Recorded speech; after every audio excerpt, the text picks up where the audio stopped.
Halstead Telephone Company and R&J Broadcasting Incorporated is proud to present to you this broadcast on yourliveevent.com.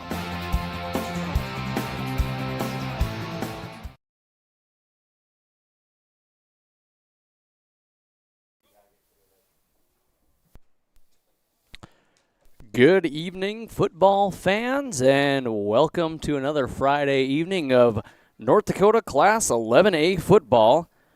Right here, we've got some Friday night lights happening in the gateway to the grasslands in Milner, North Dakota.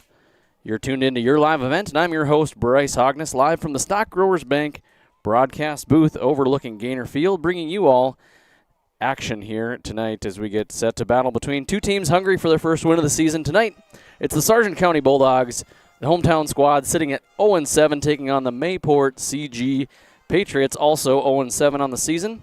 While neither team is headed to the playoffs, don't let those records fool you. There's still plenty on the line tonight. Pride, passion, and the pursuit of that elusive first victory. There's a little bit of extra spice in the air tonight. The Patriots head coach, a familiar face around these parts, once served as the assistant coach right here for the Sargent County Bulldogs. These coaching staffs know each other pretty well, and that familiarity could make for some fun chess moves on the field. So buckle up, folks. It's a cooler October evening, and the lights are about to come on here very shortly. The vehicles have started lining up on the perimeters, and we're ready for kickoff here in less than 30 minutes. It's Bulldogs, it's Patriots, and coming to you live right here on your live event. So the Patriots looking for their first win on the season. And last week they played the Lisbon Broncos, were defeated 26-0. This week they are looking to cook up their first win. Serving as head coach for the Mayport CG Patriots is Adam Sola, and here is what he had to say earlier this week. Joining me ahead of this week's game of the Sargent County Bulldogs versus the Mayport CG Patriots, I have with us head coach Adam Sola. Adam, how are we doing today? Doing pretty good, Bryce. How about yourself? You know, I can't complain. As we mentioned earlier, it feels like fall. It feels like football weather now, so all is good. It should be a good night here on Friday. Yeah, I'm excited for it. Weather's good. I love the atmosphere in Milner with all the cars around the field.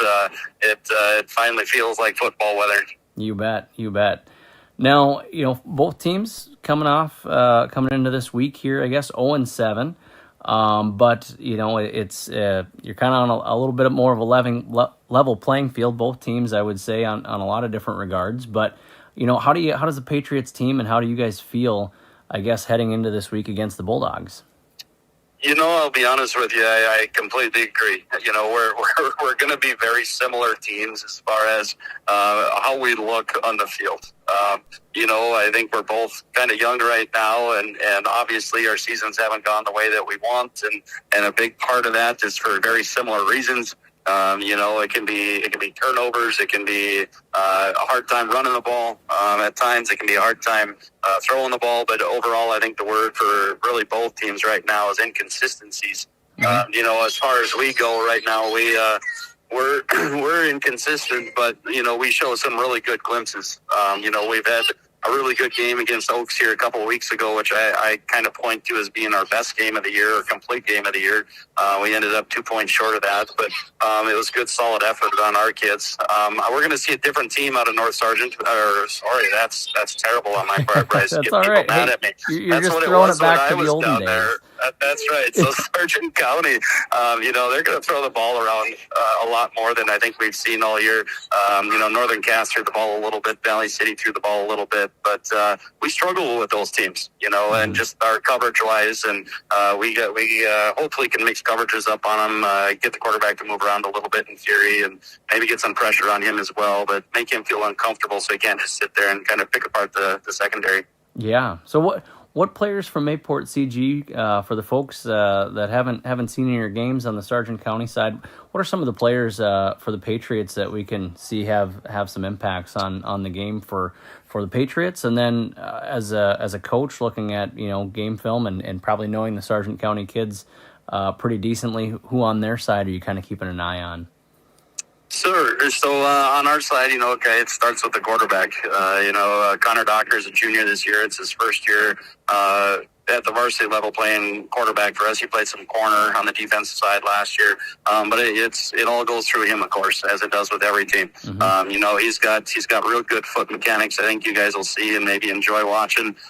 He's able to move. He can get the ball down, and yet he still makes mistakes, like we said, inconsistencies there, but he's got a good arm. He makes pretty good decisions. We just need him to manage the game on Friday. Running the ball for us, Logan Nielsen has really kind of stepped up for us here the second half of the year. He's a hard-nosed kid that's not afraid to run between the tackles, but at the same time has that ability to cut back and make a play if it's really not there and find some little holes if they aren't there. Up on the front line, you got Justin Verwest, a senior leader for us. Both sides of the ball, plays guard and defensive end, kind of deep tackle for us. He's a heck of an athlete. He's a strong kid. He's a hard-nosed kid and really plays football the way it should be. Behind him, I'd say Corbin Schreiner, middle linebacker, another senior. He's been our leading tackler this year. He's been averaging right around 10 tackles a game, a couple of TFLs and sacks, 2 a game. And he just reads really well, flows really well, and, again, plays the game the right way. Is hard-hitting kind. He's going to help you up after he hits you. I would point to those guys, I think, as our true leaders here the last few weeks. Good. Anybody on Sargent County side you're seeing that got to keep an eye on? Yeah, sure. I kind of mentioned it before. I think the biggest person that we've been talking about at practice this week is quarterback, is here, number 10. He has the ability to move, and that can cause some problems for us. So we're definitely trying to game plan a little bit for that, making sure that we make him uncomfortable back there so that he can't just sit and throw the ball. Yep. We have to be able to get some pressure on him to at the same time to make him move so that he can go, but at the same time keep him contained too, because he can stop up and make a play. So that'll be the big key for us on the offensive side of it. When you look across the rest of the lines, they're similar to us, similar size, similar style of play, similar physicality. So I'd just say the main guy would be the QB. Sure. Yeah, absolutely.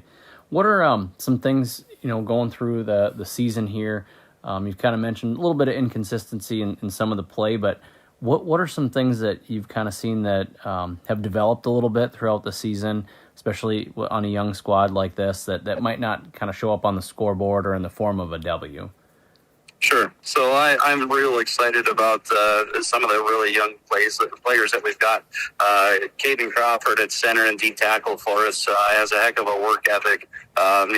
He's one of the hardest working kids I think I've seen the last 7 or 8 years that I've been head coach. He spends a ton of time in the weight room, constantly wants to work after practice and get better reps.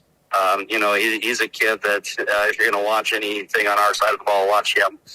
Also, we've got 2 freshmen starting on the defensive side tonight. They'll get some reps on the offensive side too, is Brogan Erickson at linebacker, just a hard-nosed kid. It just has really good instincts, not afraid of anything, but can read really well and flows really well right now. And then Jade Larson at safety.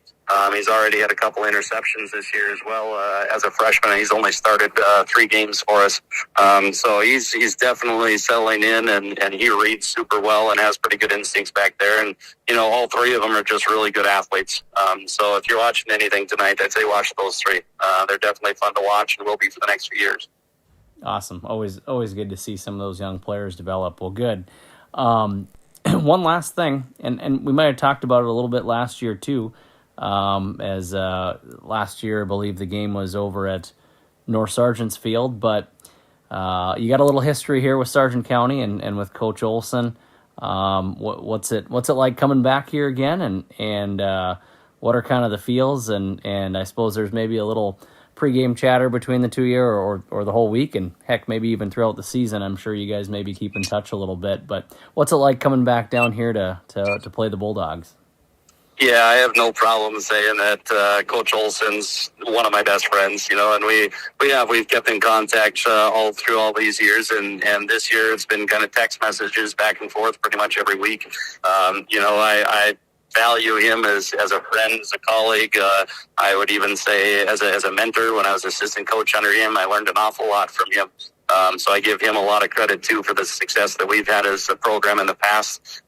He came up for the junior high JV game. I was telling you, they came up for that on Monday, and me and him just kind of stood on the sidelines and watched. And it was kind of fun just BSing and talking football and just enjoying the night and relaxing a little bit. There will be a little bit of trash talking here the next couple of days, I'm sure, especially on Friday. But no, we keep it pretty clean. We just pretty complimentary of each other and what they've done, and especially Eric and his history as a coach, and they're always well coached and well disciplined. And so we try to mirror that as well. And not just him. I've gotten to know Coach Shearstead was down there when I was still coaching down there, and Keen Nelson I've gotten to know too here over the years. But I'm excited to be back in Milner. It's one of my favorite places to coach. It kind of ranks up there with like Wyndmere, that southeast North Dakota. Get all the cars parked around the field. It's just a really fun atmosphere. It was always one of my best places or funnest places to coach when I was at North Sargent. But I'm excited to get back there too and show the boys what that place is all about. Well, good. Well, we'll welcome you back into the Sargent County area here with open arms. Always good catching up with you, Coach Sola. Good luck to you guys against the Bulldogs as well as Hillsborough Central Valley in the last week to wrap up the season. Thanks, Bryce. Thanks for having me tonight. Yeah, you bet. That was head coach of the Mayport CG Patriots, Adam Sola. We'll be back after a word from our sponsors. Fall is here, and that means harvest will ramp up quickly. How did your planter do this spring? Did you have the correct down pressure? Was your singulation spot on? Did you need row cleaners or a better closing system? This is Chris from Agassiz Precision Ag, your local precision planting dealer, and we are here to help. Discounts, 0% financing, and $50 per row rebates on most all systems will give you the tools to improve your planter pass. Give us a call at 701-636-2119 or visit planterdoc.com. Have a safe and profitable harvest. Farming today doesn't always feel the same way it used to. Then again, some of it feels all the same. Maybe it isn't so much the jobs that changed, but how they get done. Now that's a different story. Everything got bigger and smaller at the same time. Insurance, accounting, and taxes can get complicated, so you need someone who's looking to keep every dollar possible in your pocket. Ag Country.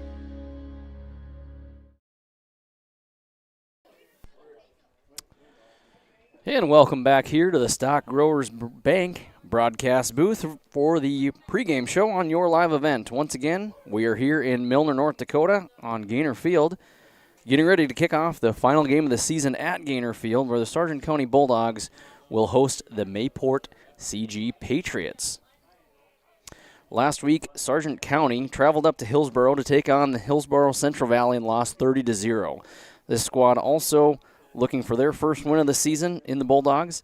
Heading the home team's program is head coach Eric Olson. I caught up with Eric earlier this week, and this is what he had to say. Joining us ahead of this week's game against the Mayport CG Patriots, we welcome to the pregame show head coach of the Sargent County Bulldogs, Eric Olson. Eric, welcome to the pregame show. All right, Bryce, here we go again. Here we go again. Well, it finally feels like fall, doesn't it?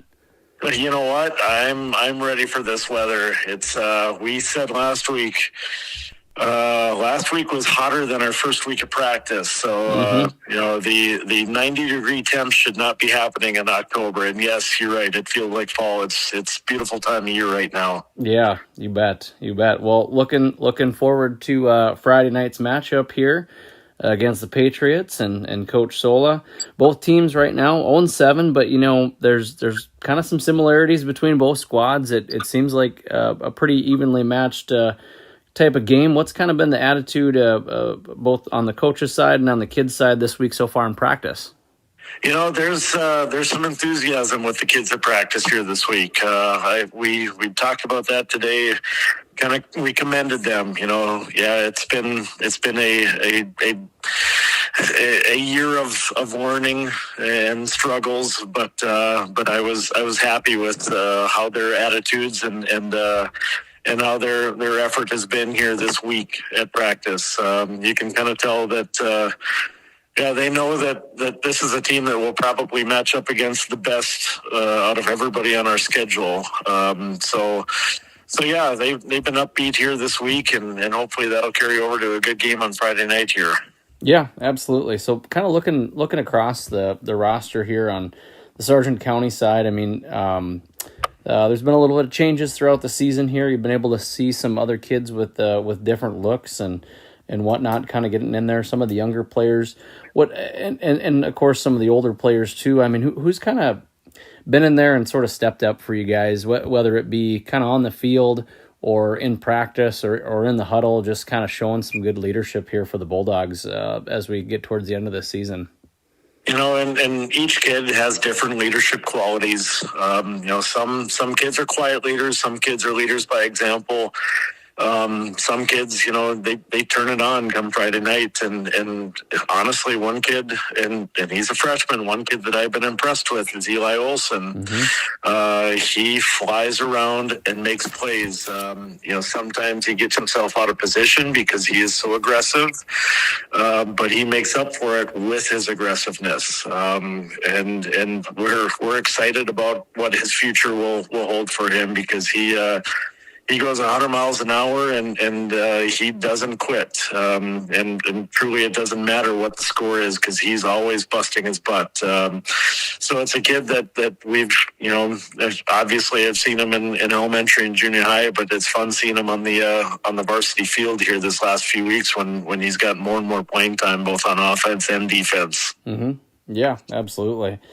Now, looking over at the Patriots side of the field, a couple of kids who are some of the kids that kind of stick out to you guys, numbers or names, if you can kind of remember them as you've gone through the game film and whatnot this week and getting your team ready to go against them. Well, their best lineman is the Ver West, number 66. He's a load, both offensive and defensively. They like to run behind him, and he causes fits at his defensive end position. So we're gonna have to make sure that we know where he's at on the defensive line and make sure that we do a good job of blocking him. And then the Schreiner, number 22, he plays like a fullback, a wing position, and middle linebacker, and he's a good player. Remember him from last year. And the number 10, the wide receiver and D-back, he played cornerback last week. He's just a freak. Athletic talent. You can just see his athleticism on film. You know, playing him last year as well. He's a junior, and they like to put him around the field. They put him at tight end. They put him at wide receiver. He's thrown a handful of passes. So yeah, you know, those guys. You know, hopefully we can keep improving what we try to do, and you know, hopefully find some spots that we can exploit. You know, some positions on their field or on their defense or on their offense too, and hopefully it'll be a fun game on Friday night. Yeah, absolutely. And like I said, beautiful weather, and outside of the kids on the field, there's a guy that'll be standing across from me on the other side. I know we talked about it a little bit last year on the pregame show as well, and you know, good friend of yours, former colleague, assistant coach, Coach Adam Sola. What's it going to be like playing against Coach Sola and his crew again this week? You know, we've got that one under our belt last year, so that was kind of nice. That was the first time that we truly played against each other and or coached against each other, and we were able to go up there for the JV and junior high game on Monday. You know, both the JV and junior high game came away with wins against the Patriots on Monday, and just being able to sit and visit with them a little bit. And you know, we're both in the same boat, you know, like we talked about. We're both searching for that first win, and both having struggles throughout the year, and both trying to keep our teams, you know, positive and you know, work towards that first win. And you know, seeing him and his wife Melissa and his little girl Emily, it it's fun to just sit and chat with them for a few minutes. And I know that they're coming down here this weekend. He's bringing his family down, and he told me, he said he's excited to play. Even though last year at North Sargent, with him being a teacher at North Sargent, he said he's excited to bring the kids down to Milner for the atmosphere of everybody parked around the field, and he's excited to come and do that again. So it's always fun. He probably has a little bit more insight on our team and what we do, but it's always fun to go up against him and see him.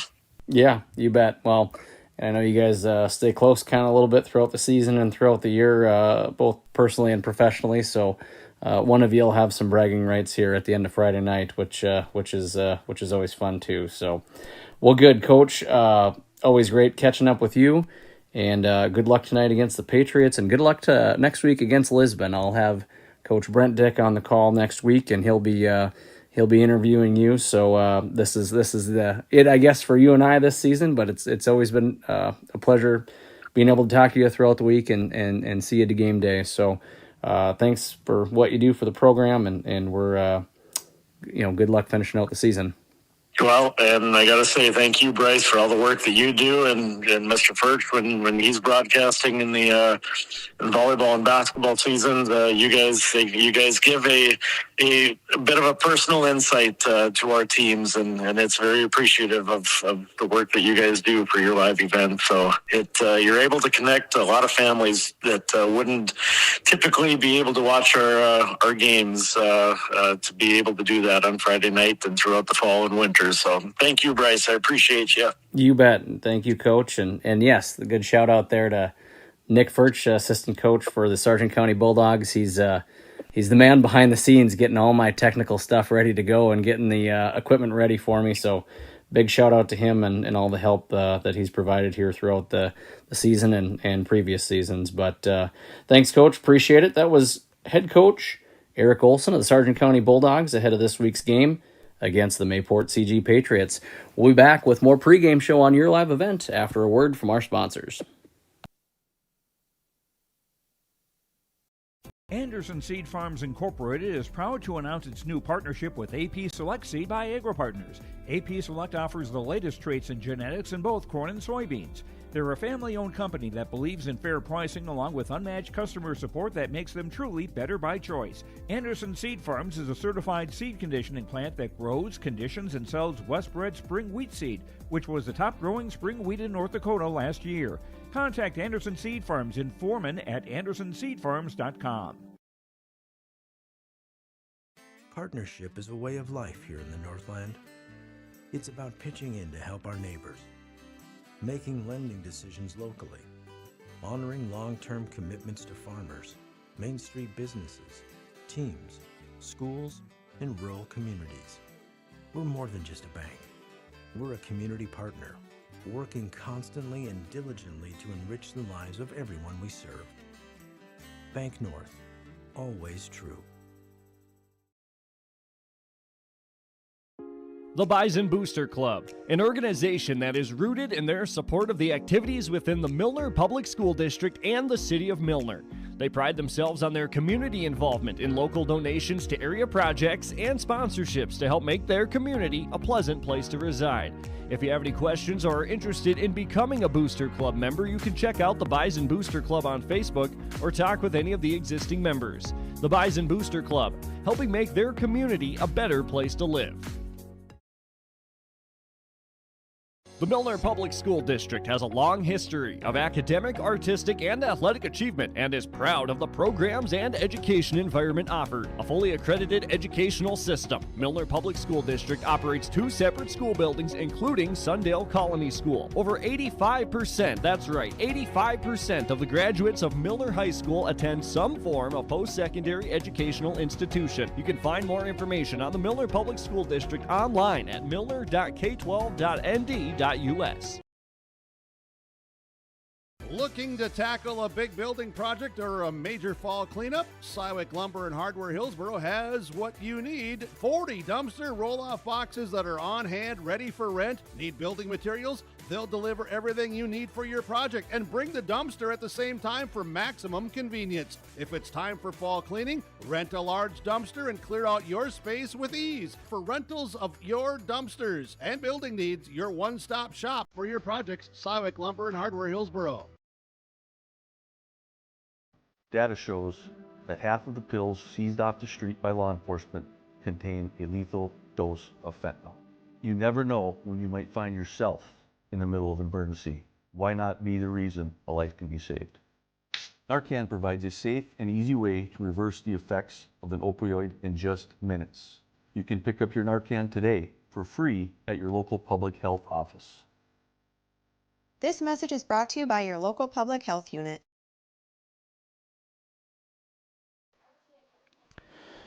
Back here at Gaynor Field in Milner, North Dakota, ahead of tonight's matchup against the Mayport CG Patriots visiting the home Sargent County Bulldogs. Both teams off to an 0-7 start this season. It'll be a beautiful night for football here in Milner. Current temperature is 60 degrees. Pretty light breeze right now, maybe gusts up to about 4 miles an hour, so it should be a nice fall football evening here as the lights start to come on here at Gaynor Field here as we are just about 10 minutes away from kickoff, and we'll get to starting lineups here in just a few minutes. Looking at some other games that are going on around North Dakota football and on your live event. So a few games to start off here in Region 1 play. The number 5 ranked Ellendale Edgeley Column is visiting Northern Cass. That game is on your live event tonight, as well as the Lisbon Broncos hosting Hillsboro Central Valley, also on your live event. And the other Region 1 game here in 11A football going on tonight, Oaks travels up to Valley City. Looking at some other games going on in 11A football across the state of North Dakota, number 4 ranked Park River Area is hosting the number 1 ranked Langdon Area Edmore Munich Cardinals. Another game that's going to be on your live event this evening, Thompson is hosting Grafton. Other games going on in 11A, number 2 Killdeer hosting Southern McLean, and number 3 Velva Garrison Drake Animus will be hosting Bishop Ryan. Turning it on to the 9-man side of things here in North Dakota football, another game on your live event, Maple River is hosting Wyndmere Lidgerwood. Number 5 Divide County travels over to number 4 Alexander for a couple of unbeaten teams taking on each other, looking to give each one its first loss. The number 2 ranked Lemoore Litchville Marion travels over to Colfax to take on the Richland Colts. One other game here on your live event in 9-man football, Griggs Mid-Coda is hosting South Border. A few other games in 9-man that are worth noting. Number 1 ranked New Rockford Cheyenne Maddock is visiting North Star. Enderlin will host Hatton Northwood. And number 3 ranked Linton HMB is hosting Kidder County. In the 11A division, another battle of the unbeatens as Grand Forks Central plays Kindred tonight. Wahpeton is hosting Grand Forks Red River, and number 1 Minot North takes on number 4 Devils Lake. One other game in the 2A division, Fargo South is hosting the Central Cass Squirrels. Like I said, that game is on your live event. Some AAA games going on across the state. West Fargo Horace is hosting West Fargo Cheyenne. Number 1 Shanley heads north to take on the Fargo North Spartans. West Fargo is hosting the number 2 Fargo Davies. One other game to announce that's on your live event this evening. On the Minnesota side, Pine River Bacchus is playing Mahnomen Waban. So those are a few games going on throughout the evening here across the state of North Dakota and even on the Minnesota side. And we'll have some updates at halftime as well as the end of the game, post-game show. So be sure to stick around for those as well. Just as a reminder, at that halftime show, that is brought to you by Farmers Union David Bergman Insurance. With your headquarters for home, auto, life, farm and ranch, business, crop, and health. Not all products are underwritten by Farmers Union Insurance. Call 701-724-6252.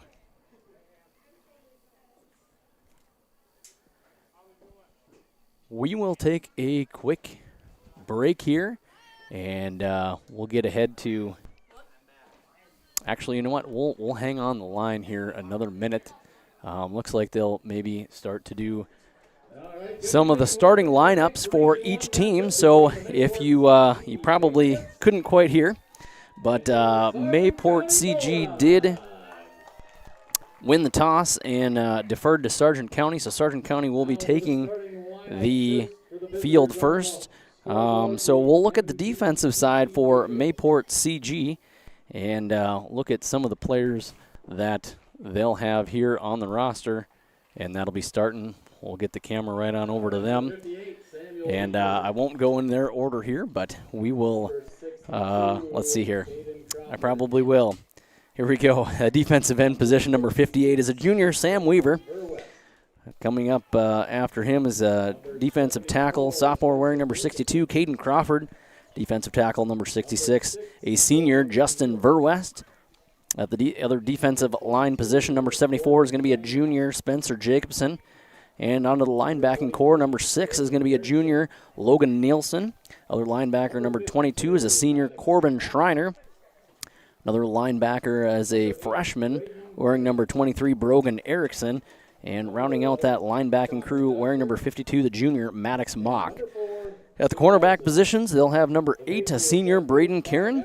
And another cornerback wearing number 11, who's a junior, Connor Doctor. And the safety wearing number 4 is a freshman, Jade Larson. And for the Sargent County Bulldogs, as they get ready to announce the starting lineup on their side. And a left tackle, Jacob Creech, the senior, wearing number 79. At left guard, a senior wearing number 55, Quentin Bauer.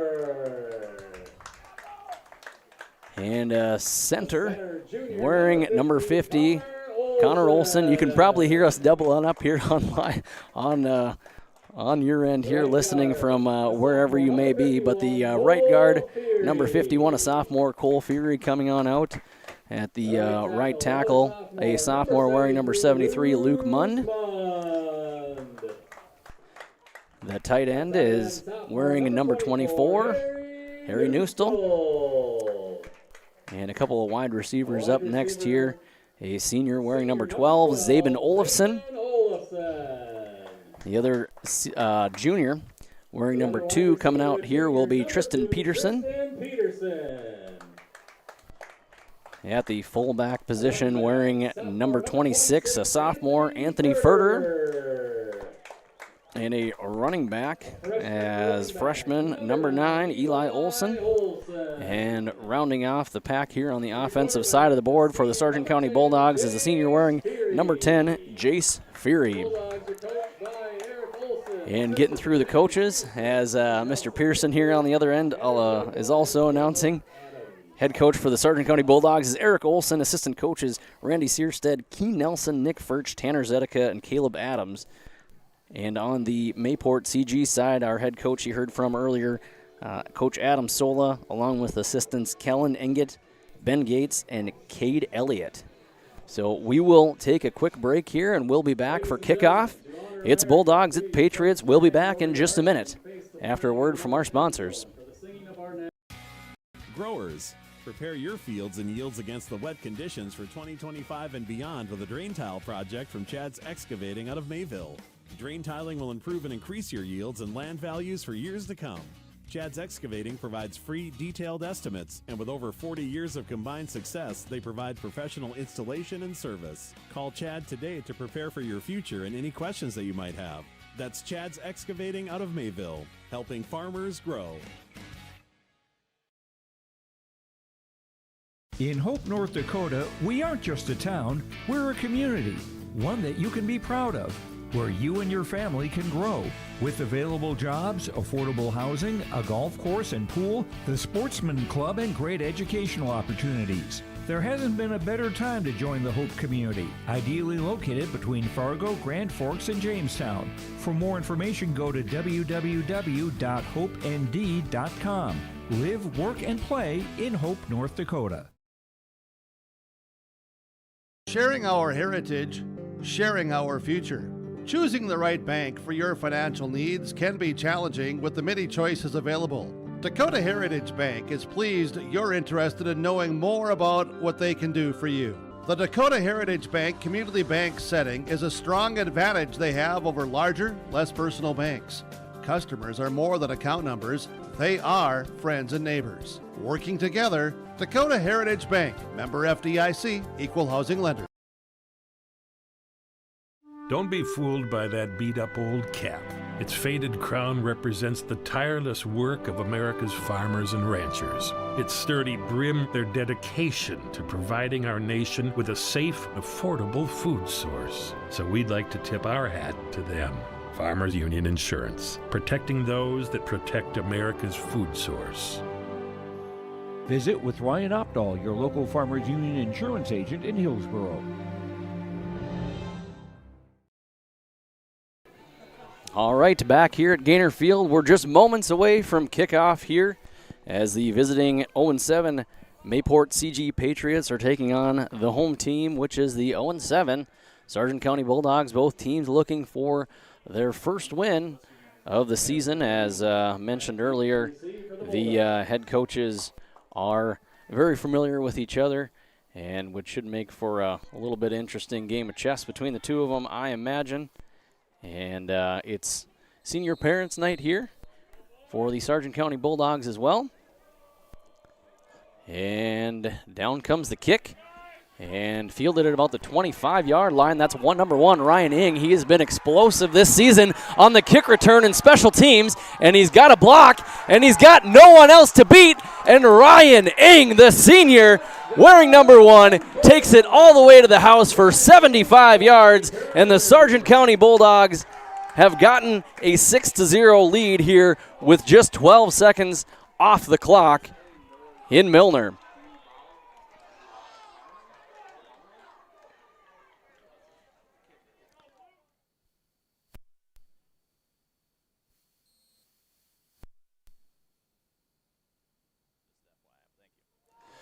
All right, so the Sargent County Bulldogs will line up here to go for a 2-point conversion. It looks like they've got 2 men off to the left side, 2 in the backfield, and Ing and Furter, as they'll hand the ball off to Ing to the right side, and he'll dive forward, and he will not succeed in getting to the goal line. He was stopped short by Mayport CG, so we'll leave it there. The score now 6-0, Sargent County Bulldogs on top here with 11:48 to go in the first. We'll take a quick break and be back in just a minute. At Enbridge, we're focused on relationships. 23 Canadian First Nation and Métis communities now own an equity stake in Enbridge Athabasca Pipelines. In Minnesota, Enbridge has spent $450 million and counting with Native-owned companies and in wages to tribal members working on Line 3. Every day brings new collaborations, partnerships, and possibilities. Learn more at Enbridge.com.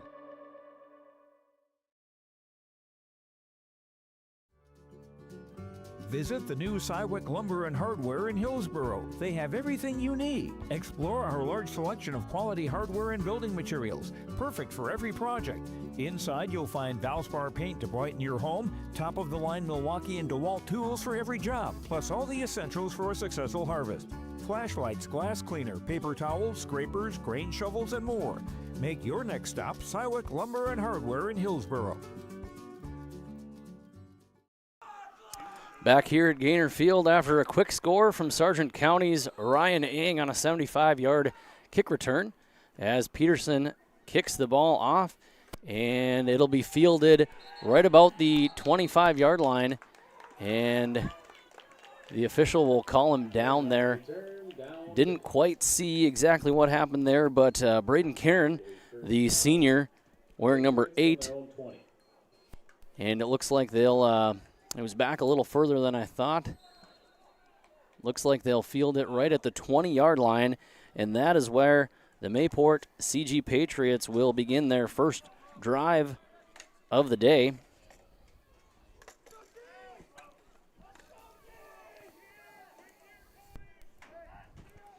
As they're lined up with 2 off to the far side, 1 to the near side, they'll hand the ball off up the middle, and that's number 6, Logan Nielsen. And Nielsen able to pick up about 2 yards on the play. And bringing it to 2nd and 8. Brings up 2nd and 9 for the Patriots.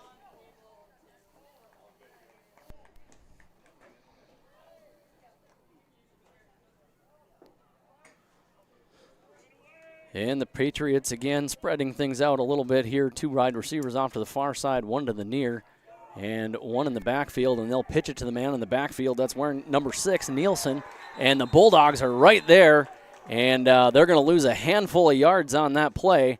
So they went from a 2nd and 8 to looking like about a 3rd and 13. So Nielsen there with a loss of about 5 yards on the play. And it'll be 3rd and long for the Patriots on their first drive here of the night in Milner.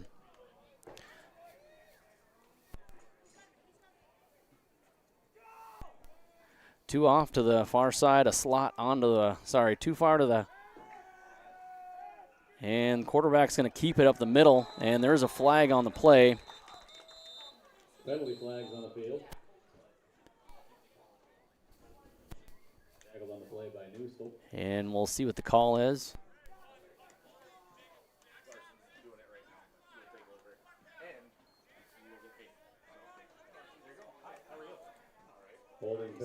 So the holding penalty was declined by Sargent County, and it'll be 4th down and long here for the Patriots as they'll elect to punt this one away as they are at about the 17, 18-yard line. And we've got another penalty on the play.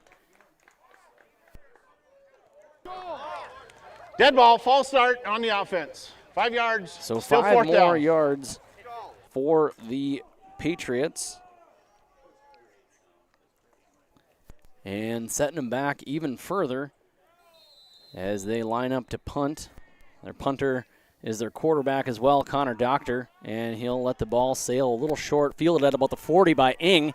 Ing picks up the ball, dances around a few people, able to get to about the 30-yard line, and once again we've got some flags on the field. We'll wait to hear where the result of those ones will be.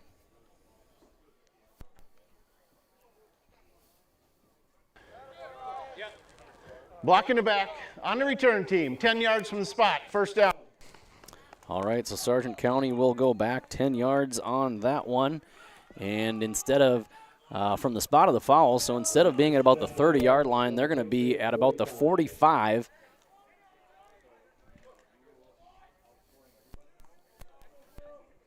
So with 10:08 to go here in the first, Sargent County on their first offensive drive here of the game. There's got 2 to the far right, and we got a little movement again up front. And it didn't look like Sargent County had moved on that one. That could have been an encroachment Encroachment call. defense, 5 yards. Still 1st down. Which it was. So Sargent County gaining some yards back after a handful of penalties already here early on in the first quarter by both teams. And so Sargent County will advance 5 yards there on a penalty. And the ball will go to Ing right away as Ing is able to dance around a little bit close to that 1st yard down marker, and it looks like they'll give it to him. And Ing with a 5-yard gain.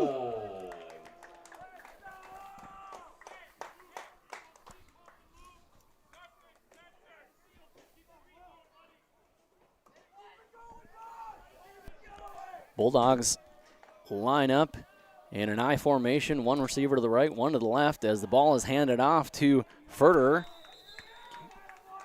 up the middle, and Ferder able to get a handful of yards on that. Looks like a pickup of about 3, and it'll be 2nd and 7 for Sargent County.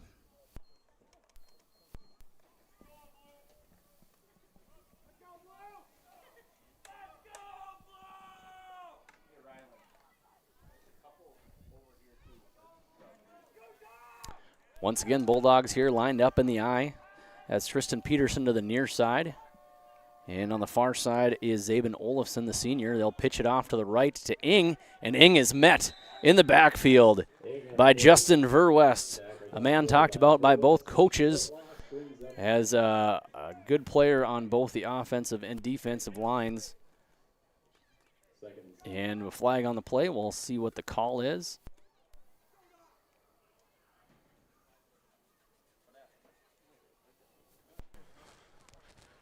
Illegal formation on the offense. Penalties declined. What do we? Second down. Okay, so illegal formation. Penalty was declined, so they'll bring the ball back as there was a loss of yardage on the play of about 6 yards and or more. So it looks like they'll place the ball on the 39-yard line. So Sargent County has got 3rd and a mile here. And as they get a little confusion here on the, here we go, on where the players are supposed to be after that call. And Fury will step back, throws the ball deep downfield, and it's Neustel, the intended receiver, and about a handful of steps ahead of Neustel, so it'll bring up 4th down for Sargent County. And they're kind of in a position here on the 39-yard line. And but they've got a long ways to go, so we'll see what Olson and crew have up their sleeves here for this one. And it looks like they've got Fury still in the game.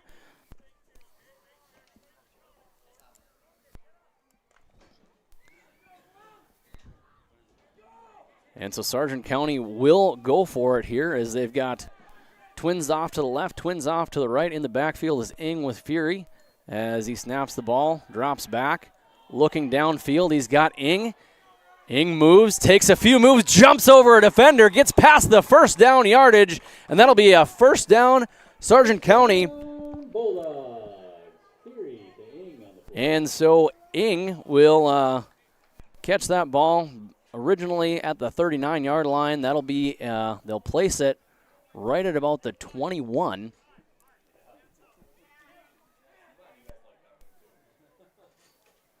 So that'll be a pickup of 18 yards on the play.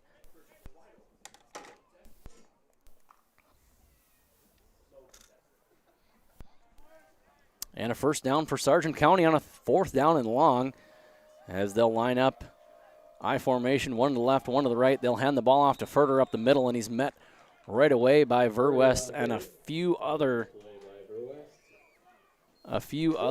Patriots, and it'll be a loss of 1 yard on the play.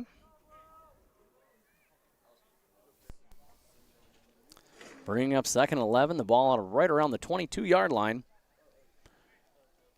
as the clock keeps rolling with 8:08 to go here in the first.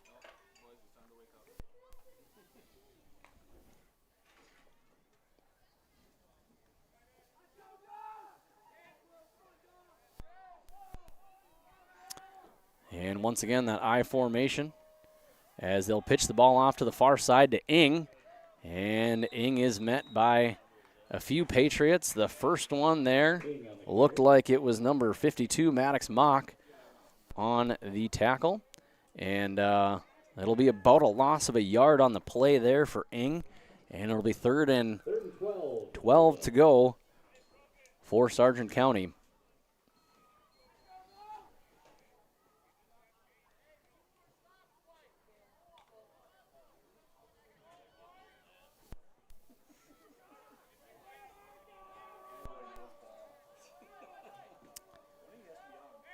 And 2 off to the near side, 1 to the far side. Snap to Fury as he drops back, sees a man downfield, and I think he's got one. That's Neustel, able to hold on to the ball, and that'll be a 22-yard touchdown reception from Fury to Neustel.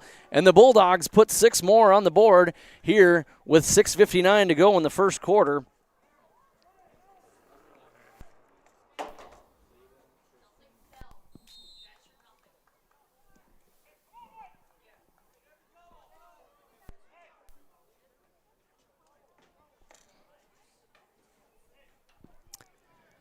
And the Sargent County Bulldogs will go for 2 on this here, try to make it a 14-0 lead here, nearly midway through the first quarter. Twins to the left and right. They'll give the ball to Furter on the middle left side there, and he's not able to convert. And we'll keep the score at 12-0. Sargent County on top of Mayport CG. 6:59 to go in the first. We'll be back in a minute. In times like these, it's good to know there's a place where people know who you are, no matter how long you've been gone. A place where the smells of home cooking are still in the air, where a simple wave warms your heart, and sharing stories is just a way of life. It's good to be home. Farmers Union Insurance, protecting what's important in life. Get in touch with David Bergerman today at 701-724-6252. The Bison Booster Club, an organization that is rooted in their support of the activities within the Milner Public School District and the City of Milner. They pride themselves on their community involvement in local donations to area projects and sponsorships to help make their community a pleasant place to reside. If you have any questions or are interested in becoming a Booster Club member, you can check out the Bison Booster Club on Facebook or talk with any of the existing members. The Bison Booster Club, helping make their community a better place to live. All right, back here at Gaynor Field after a 22-yard touchdown grab from Fury to Newstall. 6:59 to go here in the first. And Peterson set to kick off to Mayport CG. And the ball is down deep past both of the kick returners, and it is Karen that picks the ball up, probably within the 15-yard line or less, and is met by a handful of Bulldogs on the far side of the field. And we'll see where they put them down here as Mayport CG begins their second drive of the game.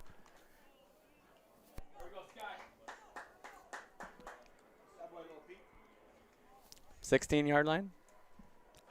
About the 16-yard line here is where the Patriots will begin. First drive began on the 20.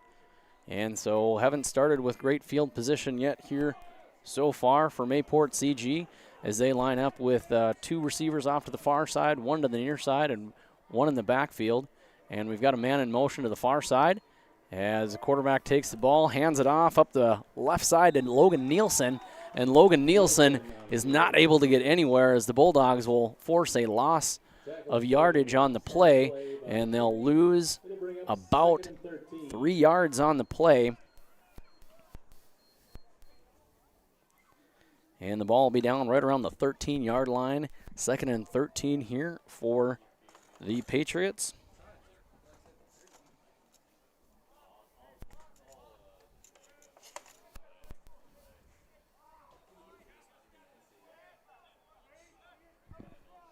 As they'll line up again, similar formation, trips off to the far side, and the ball is almost tipped. It looked like Furter could have gotten a hand on that. Intended receiver was Brogan Erickson, and that'll be an incomplete pass for Doctor.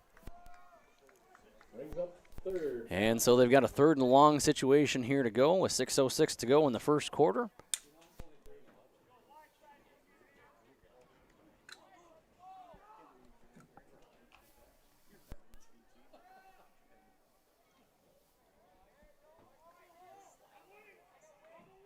And they'll line up in a little bit of a tighter formation here with a few slot receivers, and they'll drop back. Doctor will drop back, got some pressure, able to get rid of the ball, but right there is Furter, and Furter gets across the 10-yard line, and Sargent County is set up in excellent field position with under 6 to go here in the first, and they'll field the ball right around the 9-yard line, and Sargent County knocking on the end zone's door once more.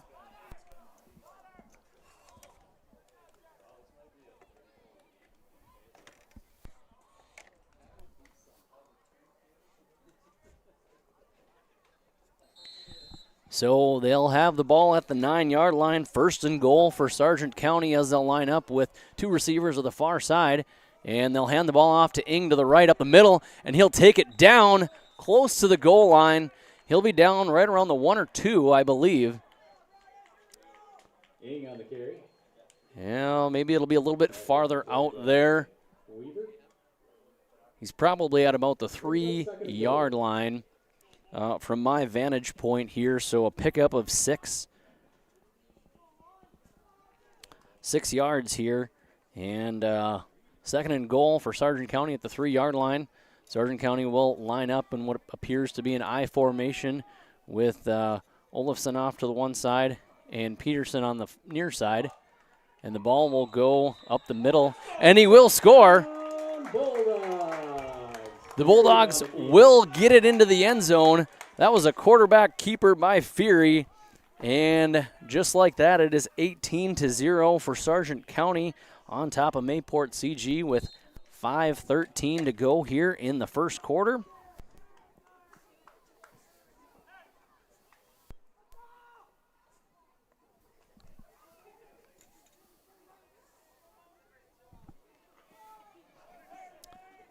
And they'll line up with 2 receivers to the near side, 1 to the far side. Fury takes a snap, drops back, a little bit of pressure, but he's got Newstel, and that 2-point conversion will succeed, so they can put 2 more points on the board for Sargent County, and that'll make it 20-0 here with 5:13 to go. We'll take a quick break and be back in just a minute. Goose River Bank is here for the communities we serve, building relationships that last a lifetime, serving the strong Red River Valley and beyond. We are your neighbors, friends, and family, committed to providing everything from everyday personal banking to loans for your farm or business. Visit one of our locations in Mayville, Hillsborough, or Hatton, or reach out and we'll happily come to you, because it's the neighborly thing to do. Goose River Bank, strong communities.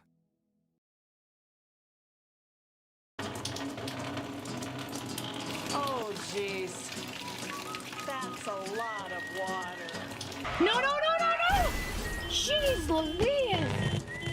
This system is packing 70-mile-per-hour winds, golf ball-sized hail, and a fast drop in temperature. Oh, jeez. Dave and Cheryl's kitchen started on fire. Oh, jeez. Oh, geez, let's take a look. Oh, geez, moments happen. Be ready with Irie Insurance. Back here at Gaynor Field as Peterson kicks the ball off, and it is fielded right at about the 25-yard line by Mayport CG. He'll bring it out to the 35, and that was Brogan Erickson on the kick return. And they'll spot him right around it looks like they'll spot him right at about the 34-yard line, and that is where Mayport CG will begin their 3rd drive of the game. 1st and 10 Patriots from their own 34.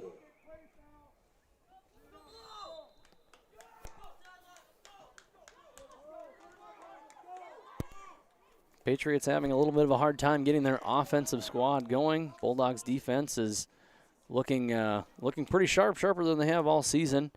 And they'll line up and spread things out here. There's trips off to the far side, 1 to the near side, as they run somewhat looked like maybe a designed option, but there was really no option as Doctor gets not quite able to get to the original line of scrimmage. He'll lose a yard on the play, and that'll be 2nd and 11 for the Mayport CG Patriots.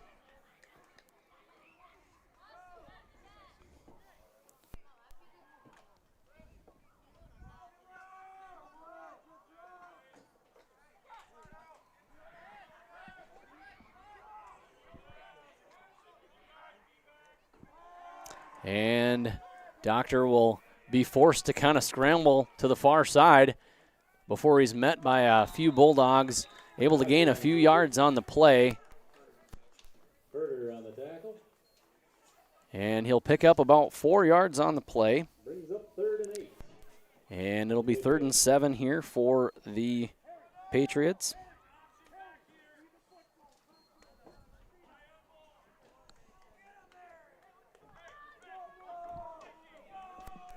Game clock still winding here after that run. 3:51 to go here in the first quarter.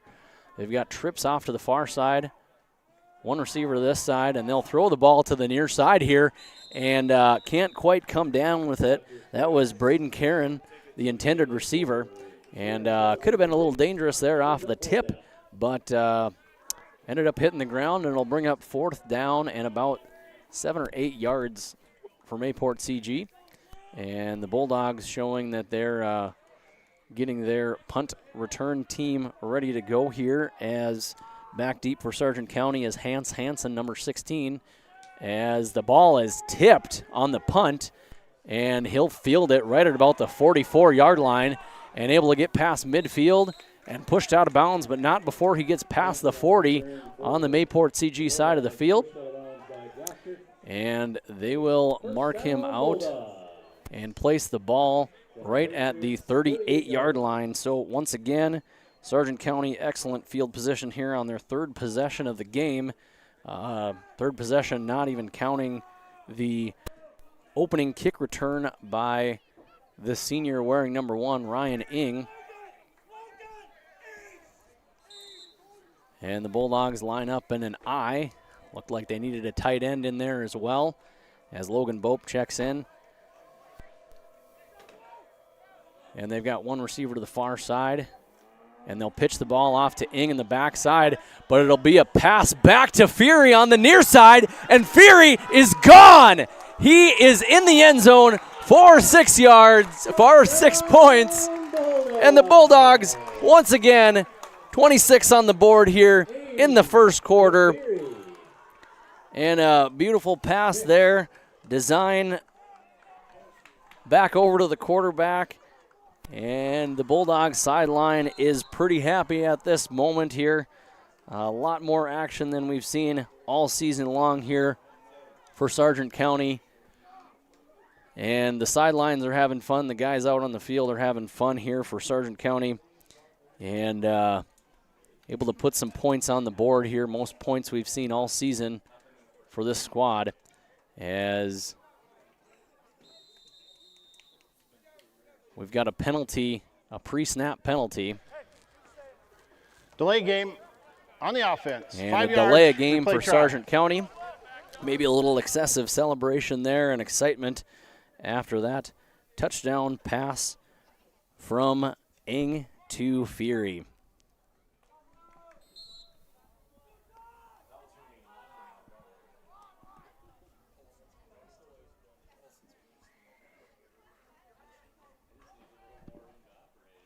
And the ball comes back to Fury. He looks off to the near side, got nowhere to go. And Verwest and Spencer Jacobson are right there. And that attempt for 2 is no good. And here we sit, 26-0. Sargent County on top of Mayport CG. 3:21 to go in the first. We'll be back in a minute. Understands that agriculture is your livelihood, and we're committed to providing you with the highest quality of services to meet your farming needs. Milner Grain has a passion for our community and the farmers we serve. Milner Grain is locally owned and operated. When you're looking for a partner in the field, look to Milner Grain. Call 701-427-5284 or check out Milner Grain's app with current up-to-date prices. Milner Grain is here to help you and your farm grow. The Milner Public School District has a long history of academic, artistic, and athletic achievement and is proud of the programs and education environment offered. A fully accredited educational system, Milner Public School District operates 2 separate school buildings, including Sundale Colony School. Over 85%, that's right, 85% of the graduates of Milner High School attend some form of post-secondary educational institution. You can find more information on the Milner Public School District online at milner.k12.nd.us. All right, back here at Gaynor Field as Peterson kicks the ball off. It's a low kick and into the hands of number 2, Chris Cross Kitchen, and the ball ends up going out of bounds. Somebody may have been able to fall on that before it did. I couldn't quite catch it, but the ball will be placed right at around the 31-yard line, and that is where the Patriots will begin their 4th drive of the day. Here with 3:19 to go in the first.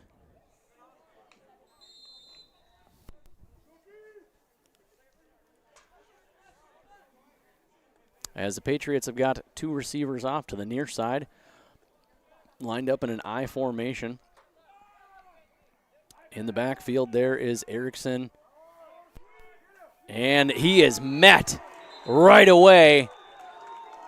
Anthony Furter right there, read that all the way through. Nielsen had nowhere to go. And we've got a timeout on the field. First timeout of the evening.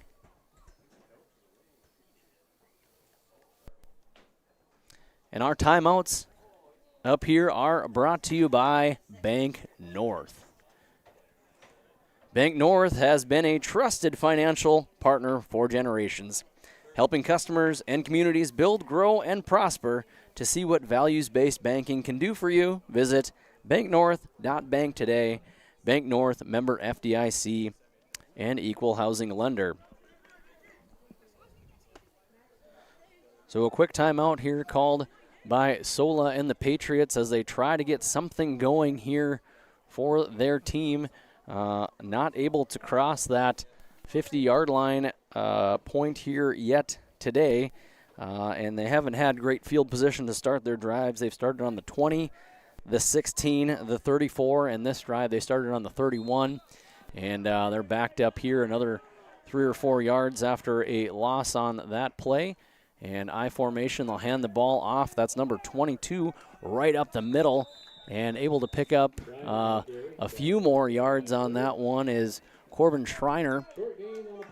And he'll get at least back to the original line of scrimmage plus some. So a pickup for Schreiner of about 5 yards on the play, bringing up 3rd and 9. And they'll hand the ball off up the middle. Once again, that's Schreiner. And Schreiner able to chip away a little bit more and hopefully make it a 4th and manageable as they'll call the ball down here at about the 38-yard line. So a 4th and 4. Brings up 4th and 4 for the Patriots.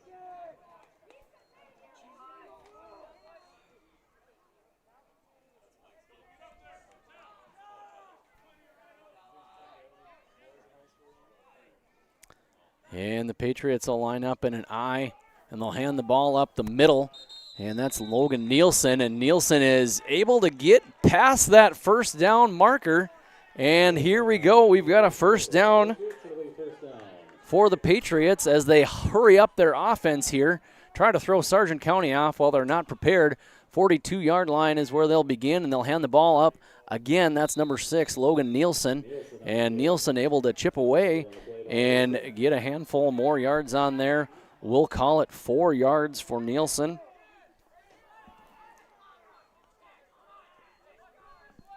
And they'll line up and quick hurry-up offense, and this seems to be able to at least chip away some yards here, getting the offense going here somehow. And Nielsen, once again, he's going to pick up about another 4. And here comes the Mayport CG Patriots with 1:26 to go here in the first. They're lined up in that I formation with 2 receivers off to the far side. Doctor gets the ball. He'll hand it up off the middle. That's Nielsen again. Nielsen doesn't look like he'll quite be able to get to that first down marker, so it will bring up a 4th and about 1 to go. 4th and short for the Patriots.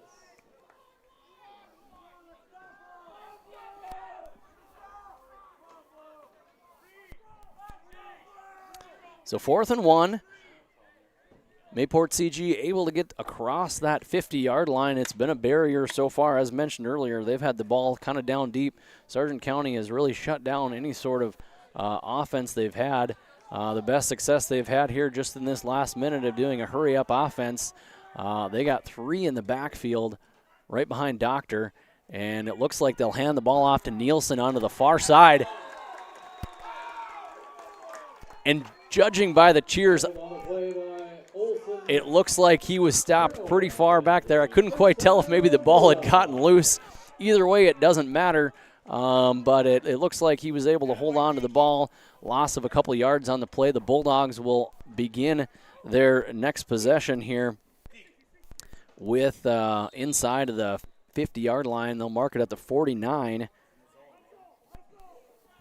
on Mayport CG's side of the field. So 32 seconds to go.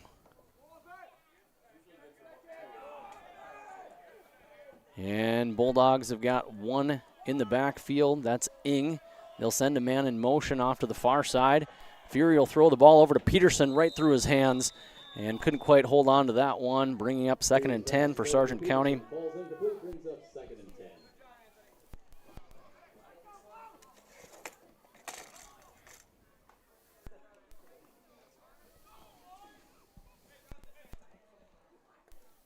as Fury takes the play call in from Olson.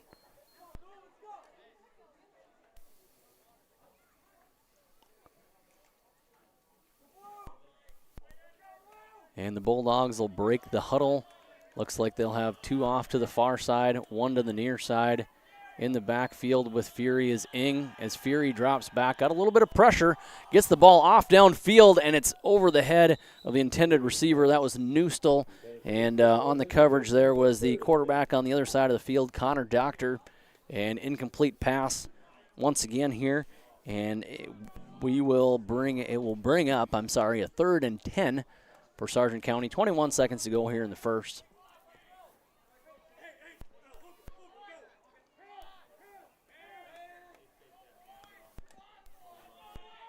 And a little substitution coming in here late as Bope comes onto the field. And out comes Hans Hansen. 6 seconds left on the play clock, They'll hand the ball off to Ing. Ing throw a stiff arm up, but really not able to get out. Okay, he must have gotten down. I thought he was down, so I looked down and I popped my head back up, and it looked like Ing was going to be gone again, but they did mark him down. No gain on the play for Ryan Ing.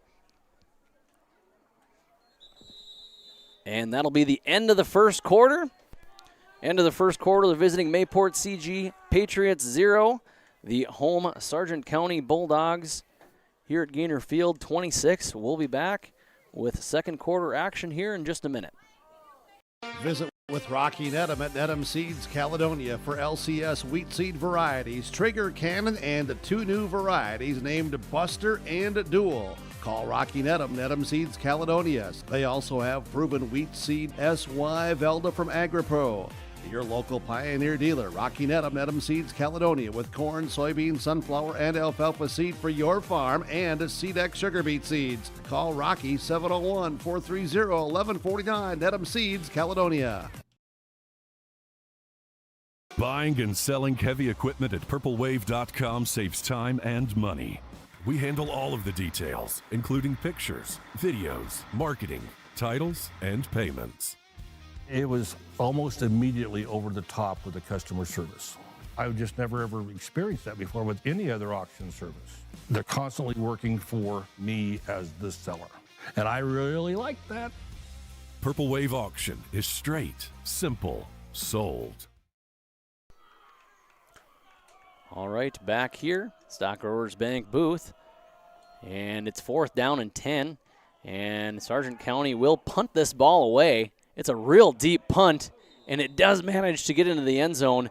Looked like it was maybe going to sneak back, and Bope had a really nice leg on that one. Couldn't quite get to the sideline before it rolled into the end zone. So that'll, instead of pinning him back real deep, that'll bring the ball over to the 25-yard line. Sorry, the 20-yard line. 20-yard line is where they'll begin after a touchback.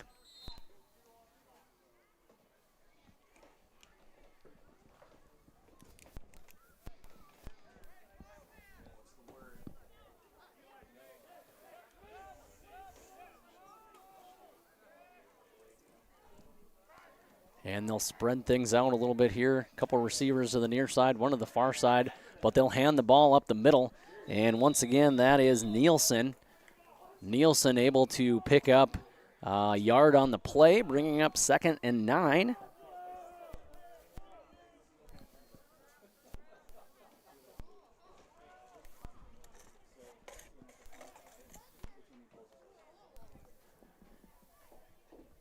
As the Patriots break the huddle, they've got 2 receivers off to this side. I formation. And Bulldogs showing pressure. The ball was loose, and I believe, from what I can tell, I think that's Doctor that's got the ball. It is Doctor. Looked like there was a little bit of fumble action on the snap. And he'll be able to pick up some yardage there. Actually picks up 2 yards on the play, so it'll be it'll be 3rd and 7.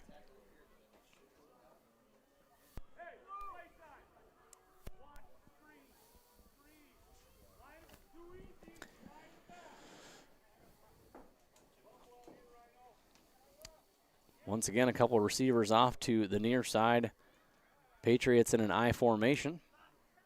And they'll drop back to pass. Doctor looks off to the near side and couldn't quite connect with the intended receiver. That was Logan Nielsen on the near side here. So that'll be another 4th down for the Patriots, and it's a 4th and 7 situation.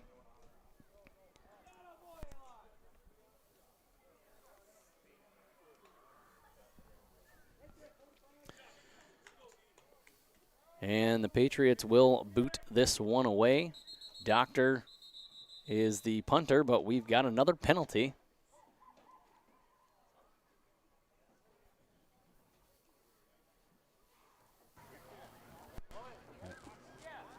Encroachment on the offense. 5-yard penalty, still 4th down. Encroachment on the offense. So it'll put the ball back another 5 yards on the play. And so it'll be 4th and about 12 or so to go.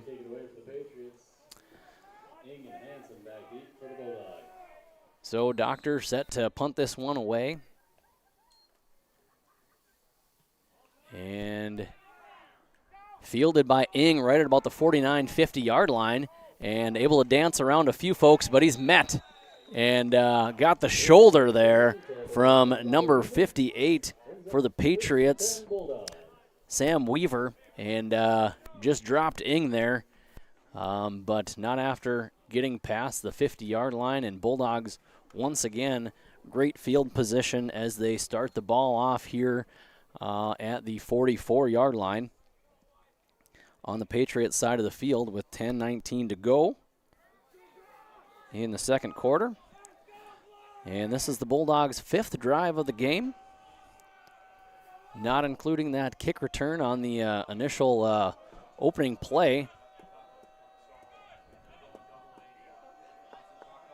And there's some noise on the Mayport CG sideline.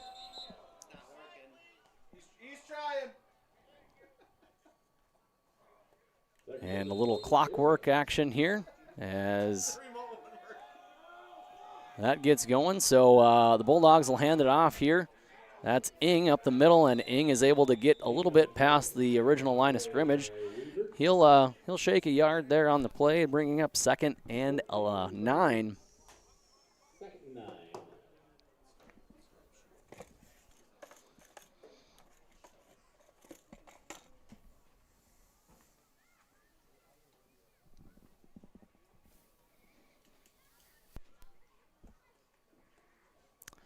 9:48 to go here in the first. Don't forget to stick around here for the halftime show here on your live event brought to you by David Bergman, Farmers Union Insurance, and catch up on scores from all around North Dakota football. As the Bulldogs line up in an I, they'll hand the ball off to the fullback, Ferder, and Ferder able to get to about the 40-yard line.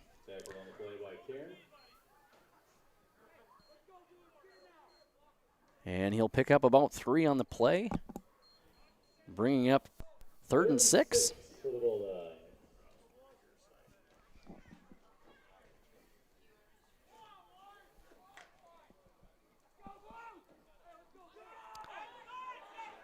Ball on the 40, one receiver off to the near side, one receiver off to the far side. I formation with Ferder and Ing in the backfield. Peterson's the receiver to the far side. On the near side here is Zabin Olafson as they'll hand the ball off to Ing, and Ing is met by a handful of Patriots, but able to sneak maybe a yard on top of that there, bringing up a 4th and 5 situation here at the 39-yard line for Sargent County.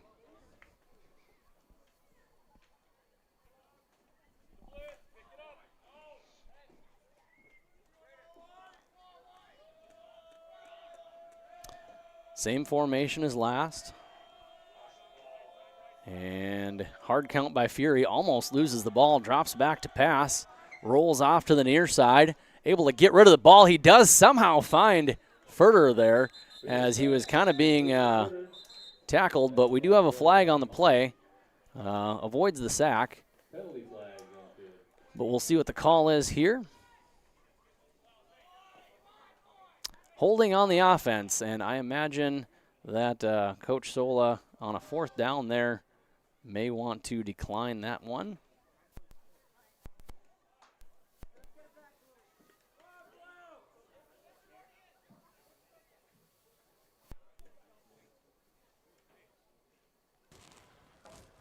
Holding on the offense. Penalties declined. 1st down. And as suspected, never want to give up that turnover on down, so Coach Sola declines the holding penalty, and Mayport CG will take over at they'll spot the ball at the, 37-yard line, it looks like, from my vantage point here.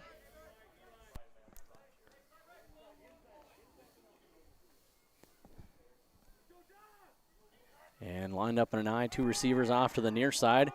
As Doctor looks, he's got a man, and it hit the ground, incomplete pass. And that was Dibino on the dropped pass, and I couldn't quite tell from here too. It was from my vantage point, it looked like it may have hit the ground, but kind of hard to tell. But it looked like the side judge did have a good eye on that one. So incomplete pass. Bring up 2nd and 10.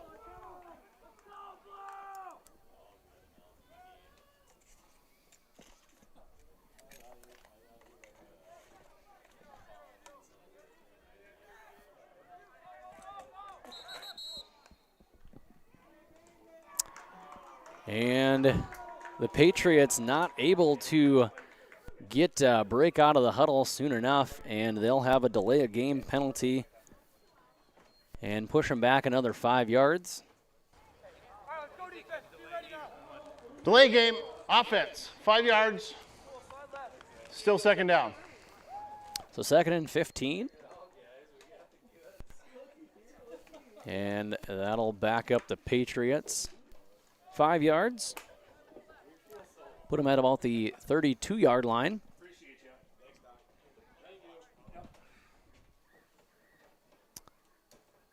And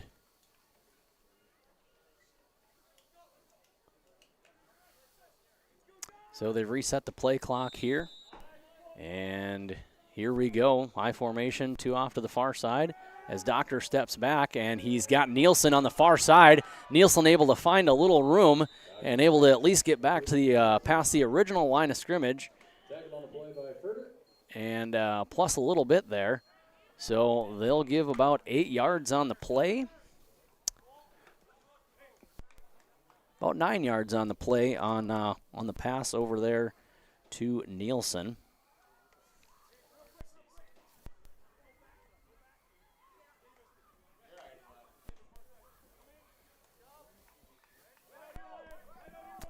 So we'll have a 3rd and 7.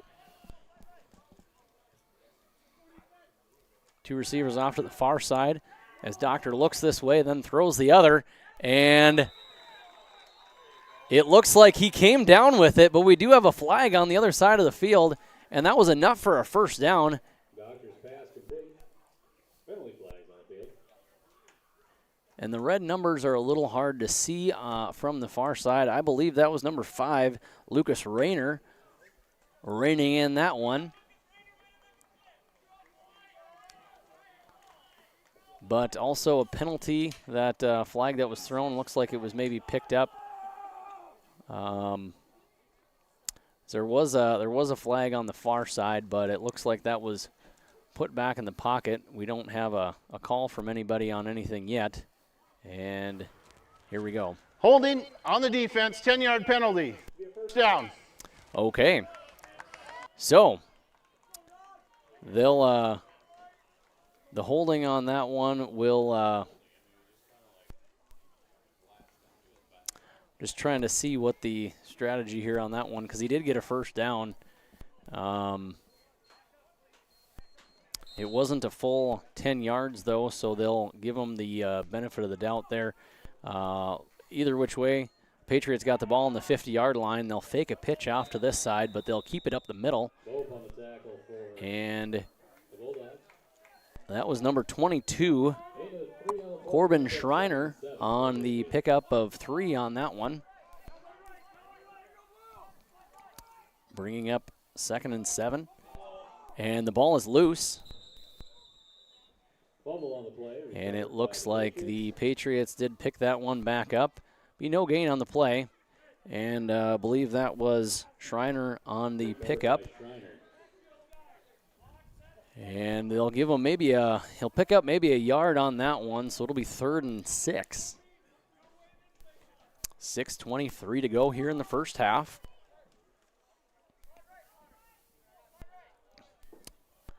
Twins to the near side, I formation. Doctor takes the snap, hands the ball off up the middle, and met by the Bulldogs before he can get to the original line of scrimmage. And that was Nielsen on the carry. And he'll get to the original line there, so it'll be 4th and 6.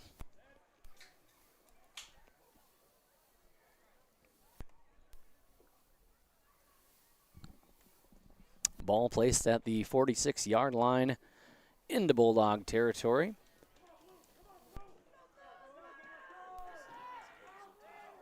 And same formation as last. As Doctor throws the ball, it's actually backwards, and able to hold on to it is Broden Erickson, but it doesn't matter. The Bulldogs were right there. Ryan Ing on the stop and puts him backwards. And a turnover on downs for the Patriots, and the Bulldogs will take over here on the 49-yard line on the Patriots side of the field.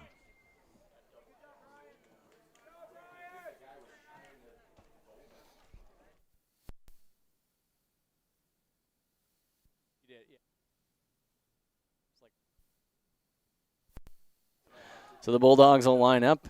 2 receivers off to the far side. They'll send a man in motion to the right to the direct snap to Newstill, but that is sniffed out right away by number 66, Justin Verwest. And the Bulldogs will lose about 3 on the play.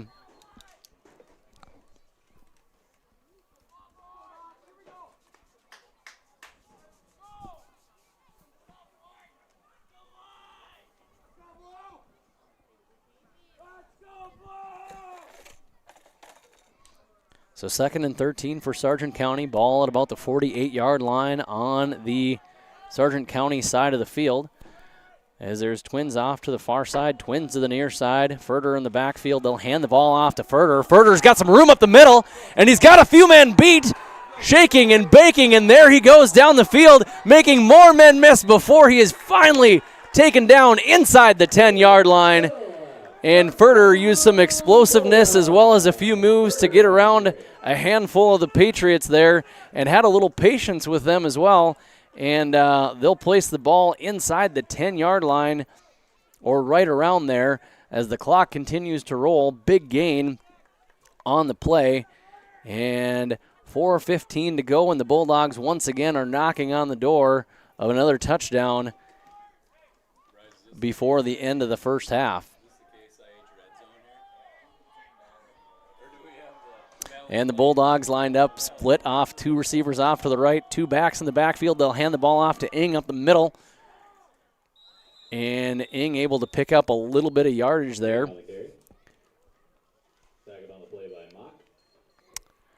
Looks like he maybe just got to the original line of scrimmage.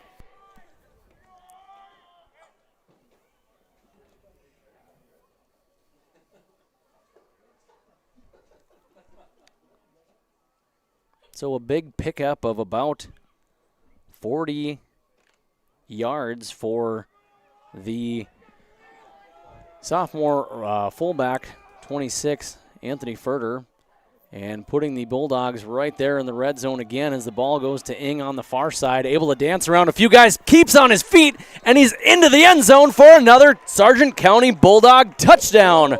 Ryan Ing puts 6 more on the board. It's 32-0 here with 3:11 to go in the second quarter. So first score here by either team. in the second quarter. Comes with 3:11 to go. And that's Ing with a 9-yard run.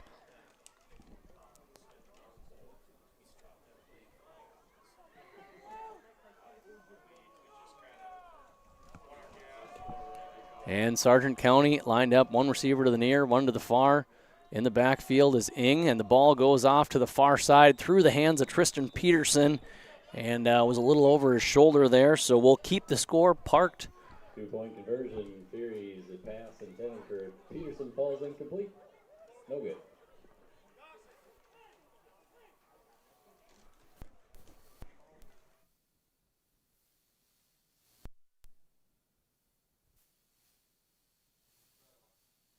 We'll be back here in just a minute. The Sargent Central Dollars for Scholars chapter is a nonprofit foundation that supports academic success in the community. The mission is to mobilize the community on behalf of post-secondary education success for the students. Dollars for Scholars chapters help hometown students achieve their educational goals by raising scholarship funds, establishing endowments, and more. For more information, scan the QR code on screen or stop by the Sargent Central School District. This game is brought to you in part by Snowman.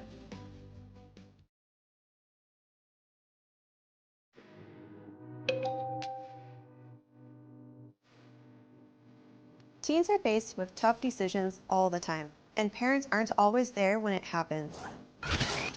But that doesn't mean they can't influence their kids to make the right choice, because making that right choice is easier when the wrong one isn't an option. When your teen faces peer pressure, what? All right, back here at Gaynor Field as Peterson sets to kick the ball off. Low kick, and is able to, hits the kick returner there, but he's able to get it back up into his hands. And before he's dragged down by a handful of Bulldogs, right around the 35-yard line. And that was number 23, Brogan Erickson. Penalty flag. But we do have a penalty on the play.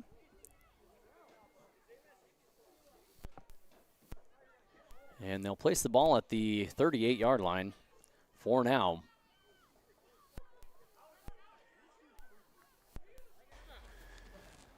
Holding on the return team, 10 yards from the spot, first down.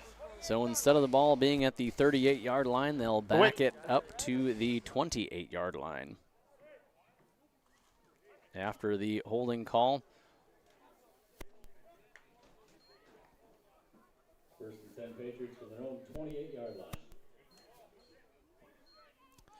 So being as that was a change of possession penalty, it will not be 1st and 20, it'll be 1st and 10.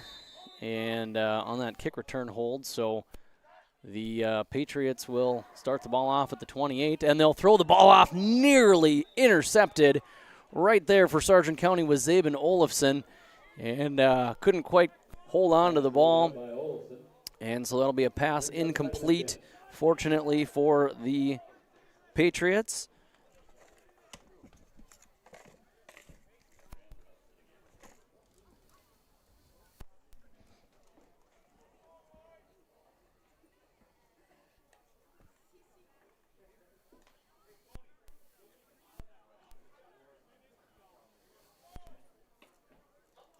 And the Patriots will line up with a triple slot kind of position off to the far side there, but they'll pitch the ball off to Karen. And, or sorry, not Karen, that's Nielsen.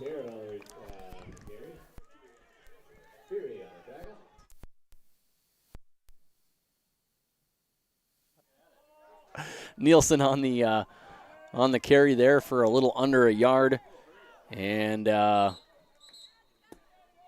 we will have a timeout called on the field. Timeout's brought to you by Bank North.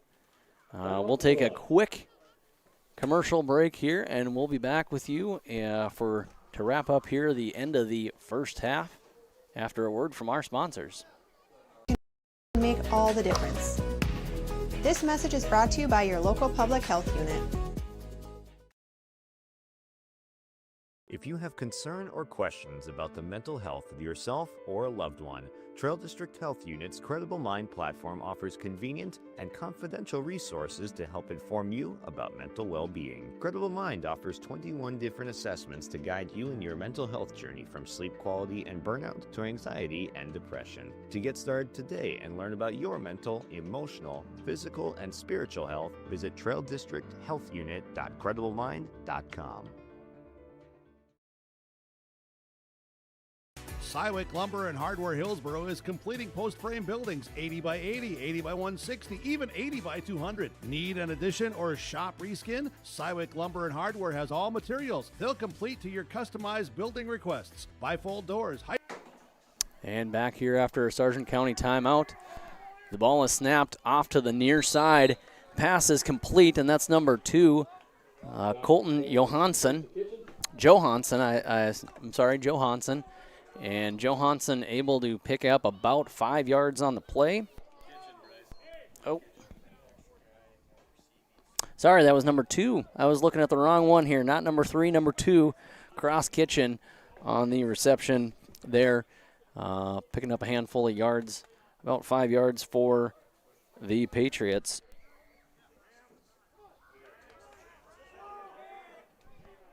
And they'll line up in an I. 2 receivers off. Bulldogs showing some pressure. 2 receivers off to the near side. And they're trying to do some hard counting here, trying to draw the Bulldogs off sides. But the Patriots are going to call a timeout there.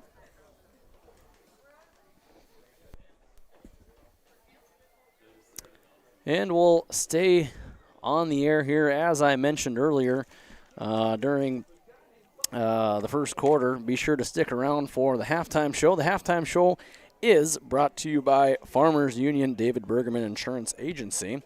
And during that time, we'll highlight some scores all across North Dakota football, 9-man, 11A, AA, and AAA, and bring you some scores from there, as well as how we got here in this game so far, and any stats that I may have written down for you guys. I won't promise them to be perfect, but you'll get the gist of the flow of the game anyway. So anyway, this timeout here is brought to you by Bank North. Bank North has been a trusted financial partner for generations, helping customers and communities build, grow, and prosper. To see what values-based banking can do for you, visit banknorth.bank today. Bank North, member FDIC, equal housing lender. And this time, Doctor is going to drop back.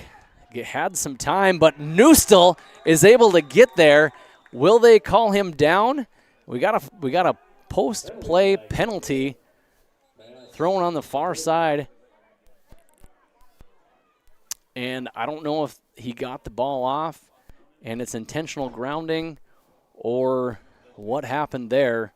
But from here, it almost looked like he was sacked on the play, and the Patriots moving backwards, showing they may be the guilty party on the penalty, but we will wait to hear the official call. Intentional grounding on the offense. 5 yards from the spot of the throw. Loss of down. First down. And so a big turnover there. Loss of down on those, on an intentional grounding. And, yeah, from my position, I guess it was, it kind of almost looked like he was close to his knee. Whew. Sorry about that. That came in a little loud on the official's whistle into the microphone and right into my ear. But apologies for the abrupt noise there. But Bulldogs will take over here. First down and 10 to go at around the 15-yard line as Fury will throw the ball towards the near side here. And that was intended for Hansen and fell incomplete. Couldn't quite hold on to it, and it may have been out of reach anyway. But here from the 15-yard line is where Sargent County takes over here. Just over a minute and a half to go till halftime.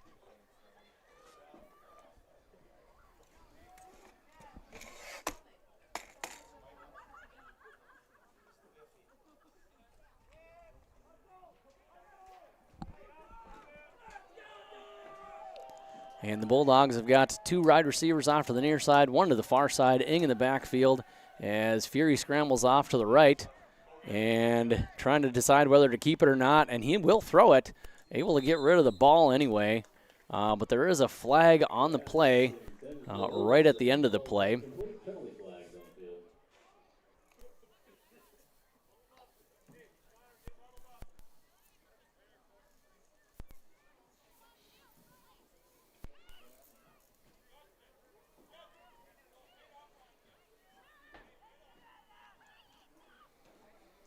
As the officials discuss, here we go is the official call. And a face mask on the defense. Face mask defense, 5-yard penalty, still first down. So 5 yards picked up on the play out of that second down. penalty. And no automatic first down. They'll keep it second down and 5 to go. And ball is going to be right at the 10-yard line, 1:26 to go. Clock stopped after that penalty, an incomplete pass either which way. But the Bulldogs will have 2 to the near side, 1 to the far side. Fury's going to keep it off to the right side, and he's got some room into the end zone. Fury goes for a 10-yard touchdown with 1:20 to go, and Sargent County puts up another 6 on the board, and it is 38-0 here. But we've got penalties once more. It's kind of been I think this is the most penalties I've seen in all the games we've done here so far. A little bit on both sides, but Mayport CG committing. Unsportsmanlike on the defense. 15-yard penalty added to the kickoff. All right, so the unsportsmanlike conduct will come to add a little bit of yardage here onto the kickoff situation. And Bulldogs are going to line up going for 2 here with twins to the left, twins to the right, and we've got another flag on the play. Dead ball, false start on the offense. And 5 this yards. time, Sargent the County, try. the guilty party, and it'll back them up. Instead of at the 2.5-ish yard line, they'll be backed up another 5 yards. And looks like they won't. They'll stick with the same play, likely that they had before. Twins to the left, twins to the right, and they'll hand the ball off up the middle to Furter. And Furter is met by a handful of Patriots, and that will be no good on the 2-point attempt. So we'll stay right here, 38-0, 1:20 to go here in the second. We'll be back in a minute. Sales steel for durable construction. Whether it's new, an addition, or a repair, every building project can be done with Cywick Lumber and Hardware Hillsboro. All materials, all in one place. Visit or call Cywick Lumber and Hardware Hillsboro. Fall is here, and that means harvest will ramp up quickly. How did your planter do this spring? Did you have the correct down pressure? Was your singulation spot on? Did you need row cleaners or a better closing system? This is Chris from Agassiz Precision Ag, your local precision planting dealer, and we are here to help. Discounts, 0% financing, and $50 per row rebates on most all systems will give you the tools to improve your planter pass. Give us a call at 701-636-2119 or visit planterdoc.com. Have a safe and profitable harvest. Farming today doesn't always feel the same way it used to. Then again, some of it feels all the same. Maybe it isn't so much the jobs that changed, but how they get done. Now that's a different story. Everything got bigger and smaller at the same time. Insurance, accounting, and taxes can get complicated, so you need someone who's looking to keep every dollar possible in your pocket. And back here at Gaynor Field as Sargent County Peterson gets set to kick at the 45-yard line, and the ball is going to sail over through the end zone. So the Patriots are going to start this drive here with 1:20 to go in the second quarter with the ball once again on the 20. Haven't had a possession yet where the ball has been started past the 37-yard line. And here come the Patriots offense. Bulldog defense has a little excitement here on the sideline as well, out there as they should be, with a pretty sizable lead here heading into halftime.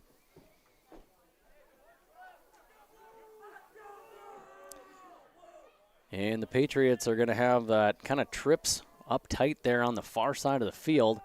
And the ball is thrown, a little bit of razzle-dazzle, and it almost works. The intended receiver down there was Cross Kitchen, and that fell incomplete. And the clock will stop at 1:13 to go. Still second and bringing up a 2nd and 10.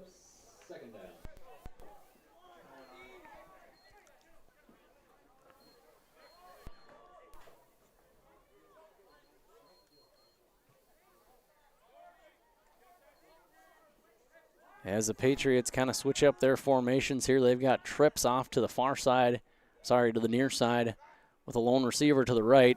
And the ball will go down to the right, but it is past the hands of the intended receiver. And that was intended for number 8, Braden Karen. And so another incomplete pass, bringing up 3rd and 10.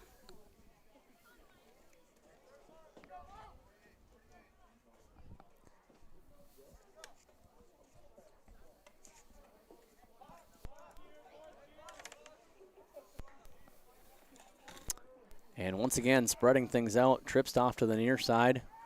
Single receiver to the right as the quarterback will take the ball, keep it, and Doctor able to pick up a first down on the play, pick up about 15. And the clock will keep going here once it's set. But they'll mark the ball right around the 35-yard line.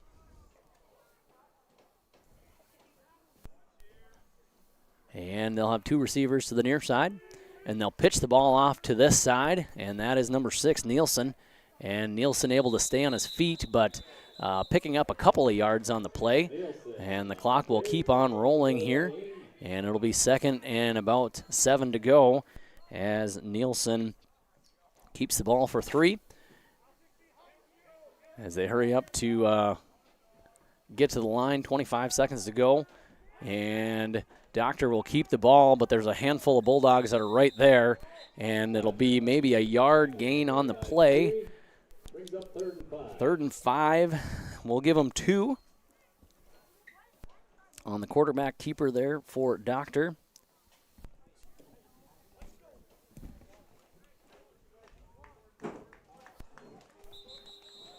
And that'll do it here as time has expired in the first half. And here at the end of the first half of the game, the home team has got the lead, 38-0. Sargent County on top of Mayport CG. We'll be back with our halftime show after a word from our sponsors. Ag Country. Anderson Seed Farms Incorporated is proud to announce its new partnership with AP Select Seed by AgroPartners. AP Select offers the latest traits and genetics in both corn and soybeans. They're a family-owned company that believes in fair pricing along with unmatched customer support that makes them truly better by choice. Anderson Seed Farms is a certified seed conditioning plant that grows, conditions, and sells West-bred spring wheat seed, which was the top-growing spring wheat in North Dakota last year. Contact Anderson Seed Farms in Foreman at andersonseedfarms.com.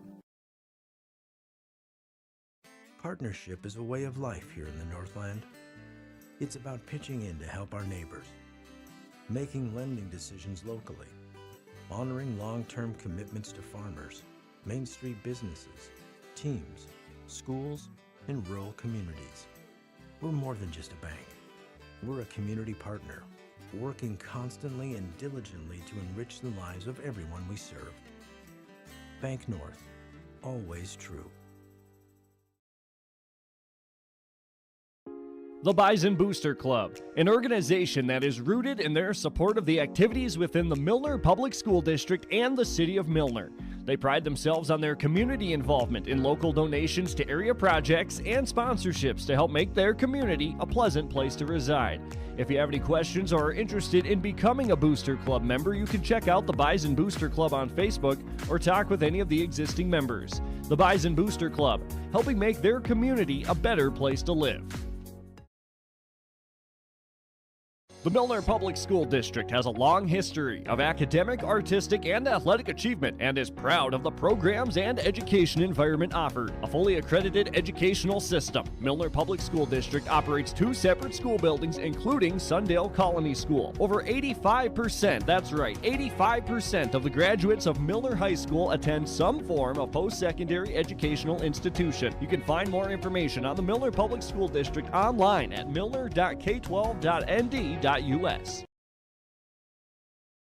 Looking to tackle a big building project or a major fall cleanup? Sywick Lumber and Hardware Hillsboro has what you need. 40 dumpster roll-off boxes that are on hand, ready for rent. Need building materials? They'll deliver everything you need for your project and bring the dumpster at the same time for maximum convenience. If it's time for fall cleaning, rent a large dumpster and clear out your space with ease. For rentals of your dumpsters and building needs, your one-stop shop for your projects. Sywick Lumber and Hardware Hillsboro.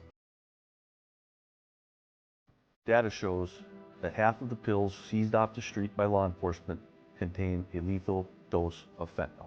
You never know when you might find yourself in the middle of an emergency. Why not be the reason a life can be saved? Narcan provides a safe and easy way to reverse the effects of an opioid in just minutes. You can pick up your Narcan today for free at your local public health office.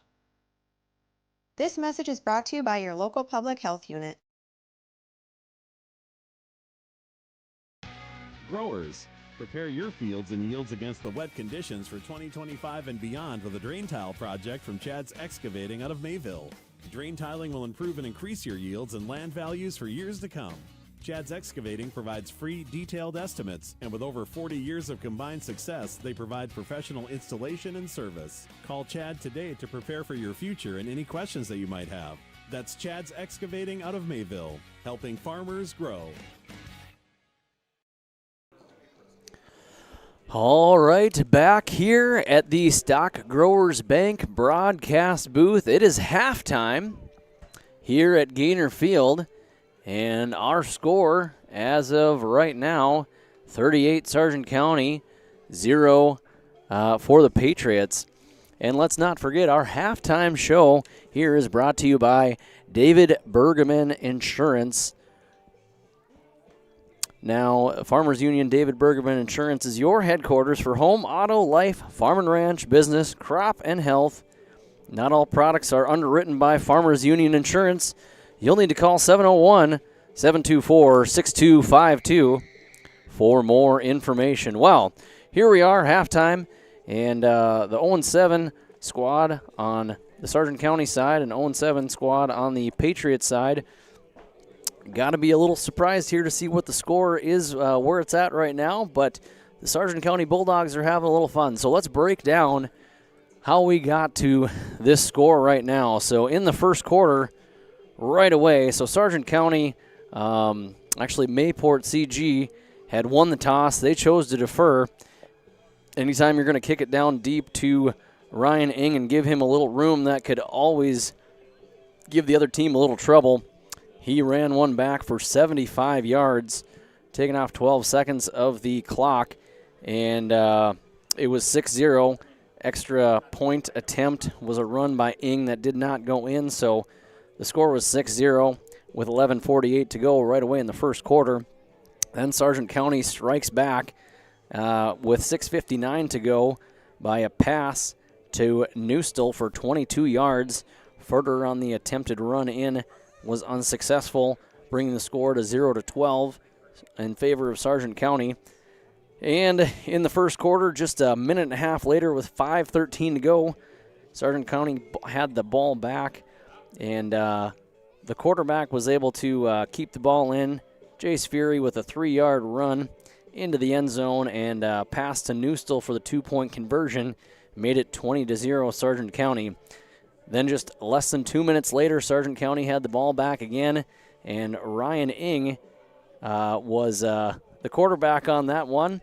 Pitched the ball off to him as Fury looped around the near side of the field, closest to the camera here. And Fury was able to come down with the ball, ran it in 38 yards. Extra point attempt, 2-point conversion attempt, no good. 26-0 Sargent County. Then moving on, it took about one whole quarter where there was no scoring action. We went to 3:11 left in the second quarter where Sargent County was able to get the ball after a turnover in very good field position on that one. And Ryan Ing was able to run in for a 9-yard scamper. The pass was incomplete on the 2-point conversion, 32-0 Sargent County. And finally, with a minute 20 to go in the first half, Fury was able to run it in from 10 yards, and the pass attempt on the 2-point conversion was no good. And that's where we leave it, 38-0 Sargent County here at halftime in Milner at Gaynor Field. So outside of Gaynor Field, we've got a few other scores to check in on around football here in North Dakota. We'll stick with the 11A division, looking at some other scores kind of around the region here initially. Valley City on top of Oaks, 12-7, end of the first half. Hillsborough Central Valley has a 10-0 lead right now over Lisbon at half. The number 5 ranked Ellendale Edgeley Column right now with a 21-6 lead with 8 minutes left to go in the third quarter. Other games worth noting, the number 1 ranked Langdon area Edmore Munich Cardinals have defeated Park River 42-22.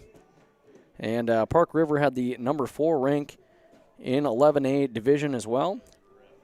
Number 2 Killdeer is on top of Southern McLean 35-28 at the end of the first half. A couple other scores here from around the region. Actually in Region 2, Carrington is on top of Rugby 14-8 with 6 minutes left to go in the third quarter. And looking down at the number 3 ranked Velva Garrison Drake Animus, they've got a 28-7 lead over Bishop Ryan at the end of the first half. Moving on to some 9-man action, a game here that's also on your live event. It's a good one. Winemere Lidgerwood right now with a 16-12 lead over Maple River at the halftime break. Napoleon Gackle Streeter with a 62-8 advantage over Standing Rock Community with 6 minutes left to go in the third. Some other scores going on in 9-man. The number 4 ranked Alexander taking on number 5th ranked Divide County. Alexander has a 26-12 lead at the end of the first quarter. The number 2 ranked Lemoore Litchville Marion is on top of the Richland Colts right now, 66-6 at the end of the first half. And a score, it doesn't seem like it could be a score. Just checking down the score list here right now. It's showing a final score for the New Rockford Cheyenne Maddock team, the number 1 ranked team over North Star, with a 2-0 final score. And I'm getting a report in here that it could have been a forfeiture that may have led to that 2-0 victory for New Rockford Cheyenne. Another score to report in 9-man football. Linton HMB on top of Kidder County 20-0. 8 minutes left to go in the third quarter. Moving on to the Double-A division in 11-man. The number 2 ranked Kindred Vikings on top. Actually, final score update here on that one. 27-7 over Grand Forks Central. And Grand Forks Red River playing Wahpeton right now. Grand Forks Red River with a 28-20 lead over the Huskies with 10 minutes left to go in the third. The number 1 ranked Minot Ryan is on top of the number 4 ranked Devils Lake 13-0 with 7 minutes left to go in the third. Number 5 ranked Central Cass Squirrels on top of Fargo South 10-7 at the start of the third quarter. And one more score to report here in the Double A division. Watford City on top of Jamestown 14-7 at the end of the first half. And on to the AAA division, number 3 West Fargo Horace on top. Final score actually on that one, on top of their other West Fargo rival Cheyenne, 28-7 victory for West Fargo Horace. Bismarck Century got a 31-6 lead over Minot with 6 minutes left to go in the fourth quarter. And Bismarck Legacy duking it out here tonight. Bismarck has got a 21-14 advantage right now with 5 minutes left to go in the third quarter. Number 2 ranked Davies on top of West Fargo 15-7 with 10 left to go in the fourth quarter. And the number 1 ranked Shanley Deacons on top of Fargo North 42-15 at the end of the first half. Well, we're getting close here to kickoff on the second half of play here. Sargent County Bulldogs on top 38-0 over the Mayport CG Patriots. Mayport CG had won the toss at the beginning of the game, and they chose to defer. So they'll be receiving the ball here to start off the second half. We'll take a quick break here from the David Bergman Farmers Union Insurance halftime show, and we'll have a few words from our sponsors before we kick off second half action play here. And Gaynor Field in Milner, North Dakota. We'll be back in a minute. In Hope, North Dakota, we aren't just a town, we're a community, one that you can be proud of, where you and your family can grow. With available jobs, affordable housing, a golf course and pool, the Sportsman Club, and great educational opportunities. There hasn't been a better time to join the Hope community, ideally located between Fargo, Grand Forks, and Jamestown. For more information, go to www.hopend.com. Live, work, and play in Hope, North Dakota. Sharing our heritage, sharing our future. Choosing the right bank for your financial needs can be challenging with the many choices available. Dakota Heritage Bank is pleased you're interested in knowing more about what they can do for you. The Dakota Heritage Bank community bank setting is a strong advantage they have over larger, less personal banks. Customers are more than account numbers, they are friends and neighbors. Working together, Dakota Heritage Bank, member FDIC, equal housing lender. Don't be fooled by that beat-up old cap. Its faded crown represents the tireless work of America's farmers and ranchers. Its sturdy brim, their dedication to providing our nation with a safe, affordable food source. So we'd like to tip our hat to them. Farmers Union Insurance, protecting those that protect America's food source. Visit with Ryan Opdahl, your local Farmers Union insurance agent in Hillsboro.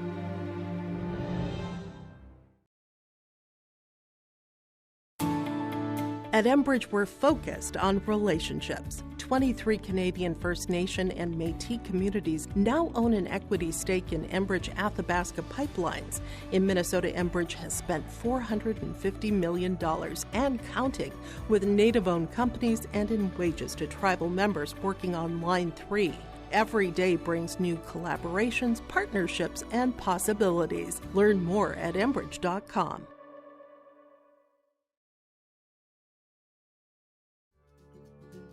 Visit the new Cywick Lumber and Hardware in Hillsboro. They have everything you need. Explore our large selection of quality hardware and building materials, perfect for every project. Inside, you'll find Valspar paint to brighten your home, top-of-the-line Milwaukee and DeWalt tools for every job, plus all the essentials for a successful harvest. Flashlights, glass cleaner, paper towels, scrapers, grain shovels, and more. Make your next stop Cywick Lumber and Hardware in Hillsboro. In times like these, it's good to know there's a place where people know who you are, no matter how long you've been gone. A place where the smells of home cooking are still in the air, where a simple wave warms your heart, and sharing stories is just a way of life. It's good to be home. Farmers Union Insurance, protecting what's important in life. Get in touch with David Bergman today at 701-724-6252. All right, we're back here, just about to kick off second half action play here. Live from the Stock Growers Bank broadcast booth. And here we go. Second half action is officially underway as Peterson kicks the ball. It's low and a direct shot down to about the 20-yard line. And he's got some room. That's number 6, Logan Nielsen. And Nielsen able to give the Patriots some of their best field advantage here to start off a drive so far tonight. And they'll mark him down at the 48-yard line on the Patriots side of the field. And here we go, 11:53 to go in the third quarter. First and 10 Patriots from their own 48. And the Patriots will line up in an I, one receiver off to the far side, one to the near side. And they'll hand the ball off to the tailback. That's number 23, Brogan Erickson. And Brogan Erickson able to pick up a nice gain on the play. They'll mark him down at the 45, and the Patriots will go ahead with their hurry-up offense, which was about the best thing that worked for them in the first half when they got to it. And the ball will get carried again here by Brogan Erickson.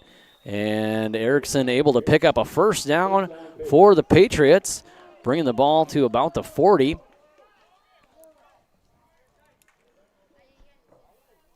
And once again, hurry-up offense. And they'll finally set the ball down there, and they'll place it actually at the 39. I formation, one to the left, one to the right, and they'll give it to Erickson again.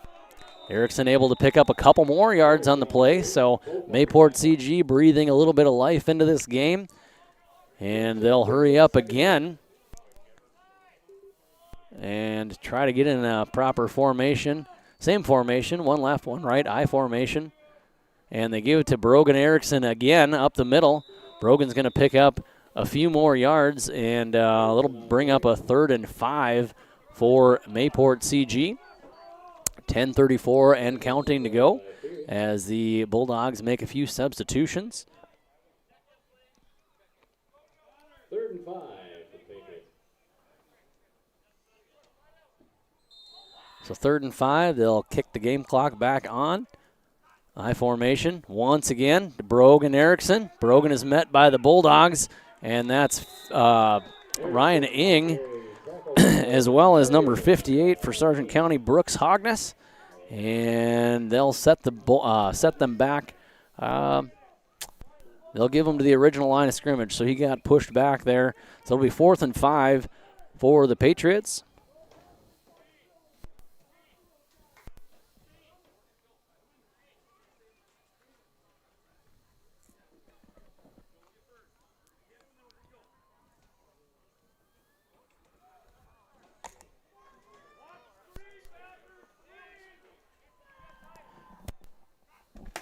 And they'll step back to pass this time. It looked like it was almost tipped.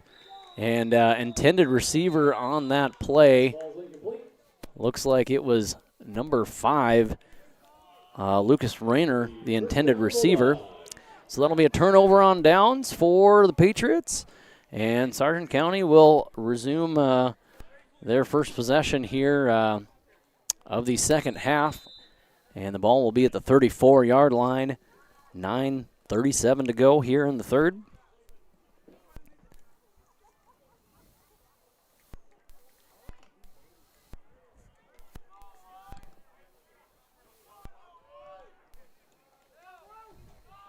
Sargent County lined up in an I formation. One receiver off to the near side. They'll hand the ball off up the middle, and that's Ing. Ing's got a little bit of room, able to get around a few more folks, and if he's got the speed that he does, able to got one man to beat, and he's pushed out of bounds within the 10-yard line. So a huge gain by the senior Ryan Ing, and the Bulldogs will have a 1st and goal to go, and we'll see where they spot him. Looks like about the 8-yard line for Sargent County.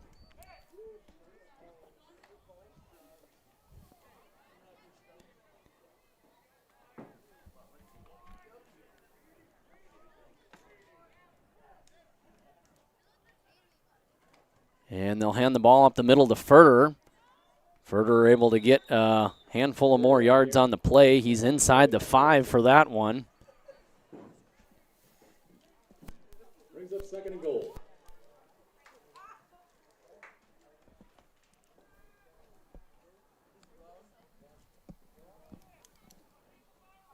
The 2nd and goal, ball right around the 3 or 4 yard line, I would guess, from right here up in the booth. Bulldogs line up in the I formation. Peterson off to the far side. And Furter and Ing in the backfield. Hard count by Fury. And he'll hand the ball off to Furter again up the middle as he dives forward, and he gets into the end zone for a touchdown. Sargent County 6 more points on the board with a 3-yard run by Furter. And that'll extend the Bulldog lead 44-0 for now. 2-point conversion, I'm sure, ahead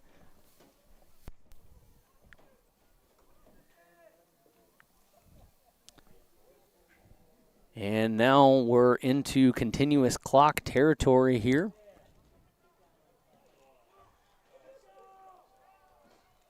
As they'll line up in an I. We got a little movement on the far side, on the near side. That's Logan Bope with a little bit of movement. On the offense. And 5 yards. Sargent County will go back 5 yards, and we'll try for 2 more points once again.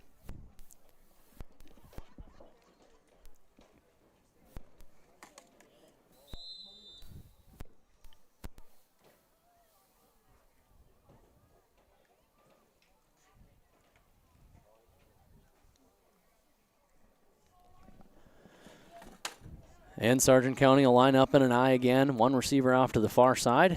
And they'll hand the ball off to Ing to the right side as the ring will cut up the middle and get in for 2, extending Sargent County's lead to 46. We'll be back here in just a minute. Booster Club, an organization that is rooted in their support of the activities within the Milner Public School District and the City of Milner. They pride themselves on their community involvement in local donations to area projects and sponsorships to help make their community a pleasant place to reside. If you have any questions or are interested in becoming a Booster Club member, you can check out the Bison Booster Club on Facebook or talk with any of the existing members. The Bison Booster Club, helping make their community a better place to live.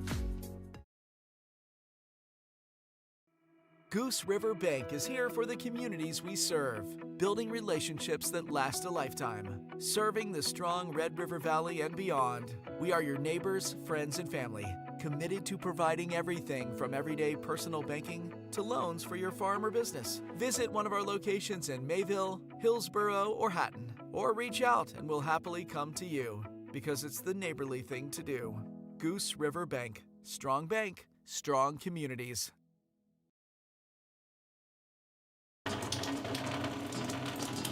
Oh, jeez.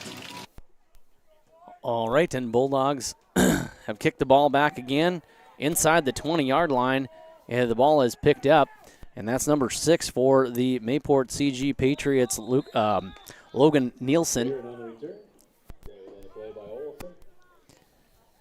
And they'll spot him inside the 20, right at about the 17-yard line is where Mayport CG will begin here with 6:50 to go in the third quarter.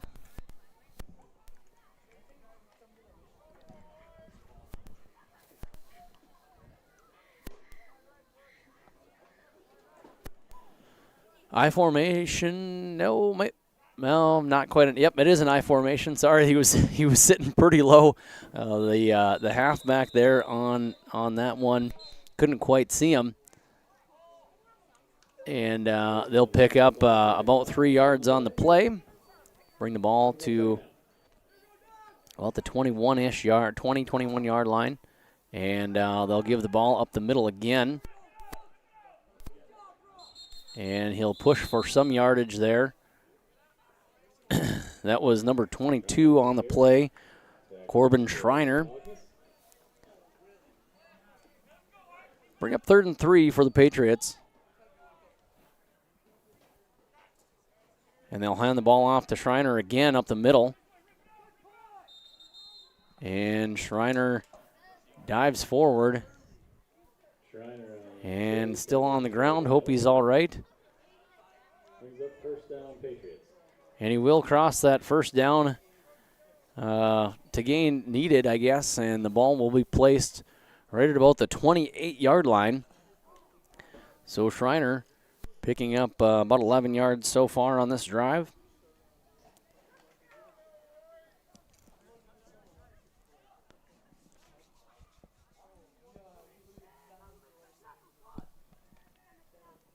Once again, lined up in an I. This time they'll hand it off to the tailback, number 23, Brogan Erickson. And Brogan able to advance the ball a few more yards for Mayport CG. Pick up about 4. And it'll be 2nd and 6. Clock keeping on winding here in the third. 5:05 to go. And don't forget to stick around for the post-game show here on your live event. We will be announcing a precision play of the game brought to you by Agassi Precision Ag, as well as a player of the game brought to you by Enbridge. So stick around.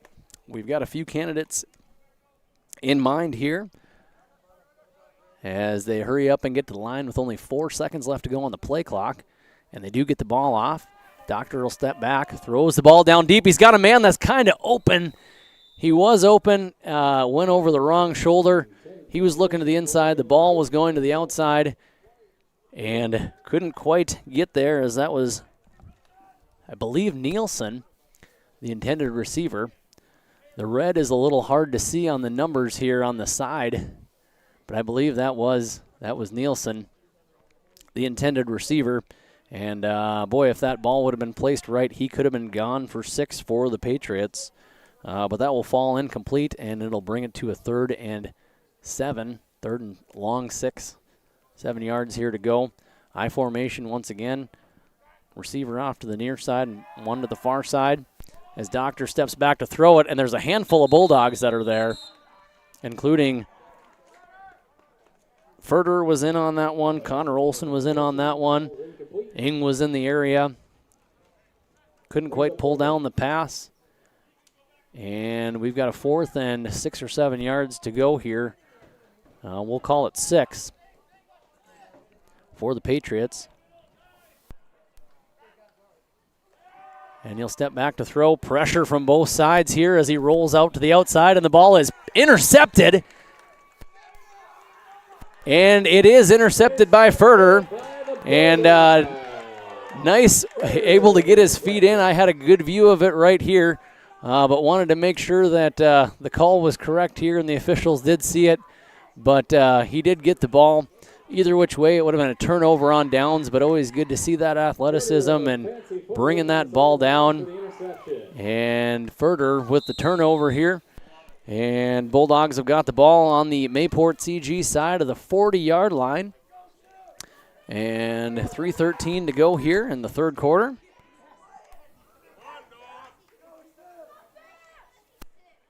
As the Bulldogs have got twins off to the right. One receiver to the far side, near side.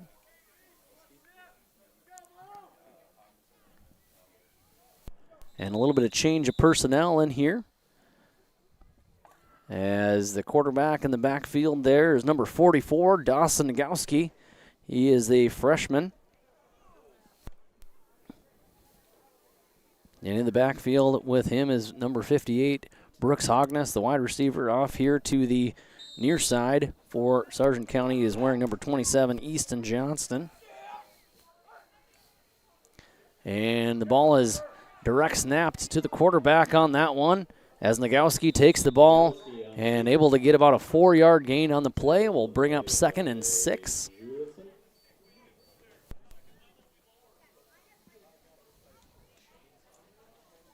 Data 4 brings up 2nd and 6 for the Dogs.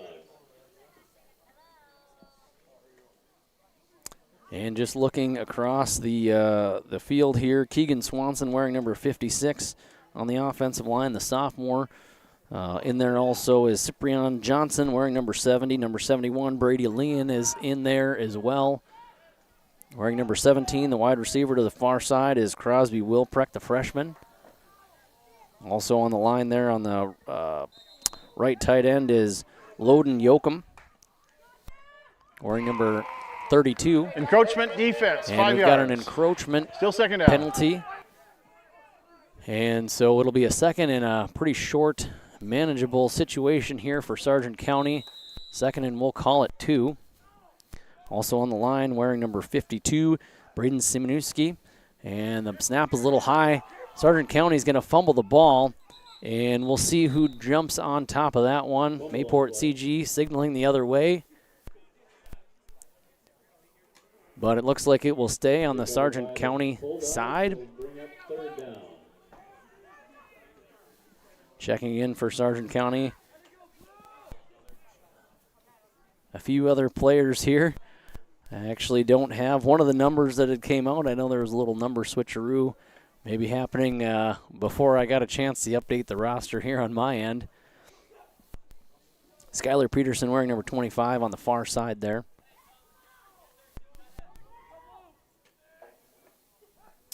And Nagowski takes a snap, throws the ball off. That's He's got a man over there. That's number 15 for Sargent County, Hunter Leon. Nagelski, pass complete to Leon. And the Bulldogs sitting at a 4th and 1 situation along 1 yard. Clock still rolling here with plus 40 to go here in the second half. 1:02 to go.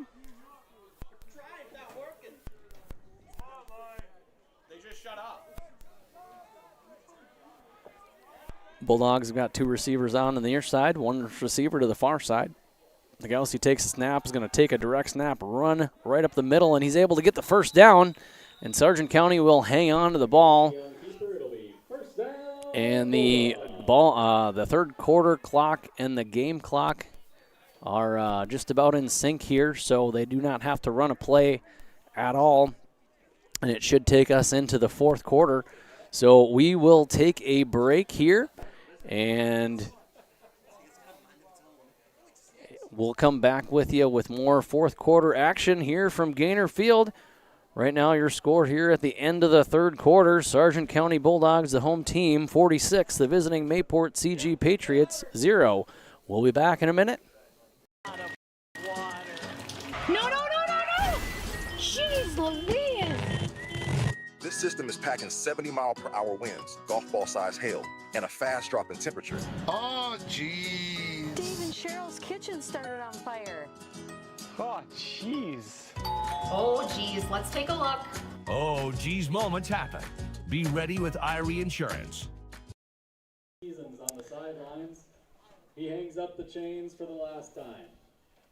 On behalf of Milner Public School, Bulldog football, our players, coaches, and fans, thank you, Brian, for nearly 5 decades of dedication to Bison and Bulldog football.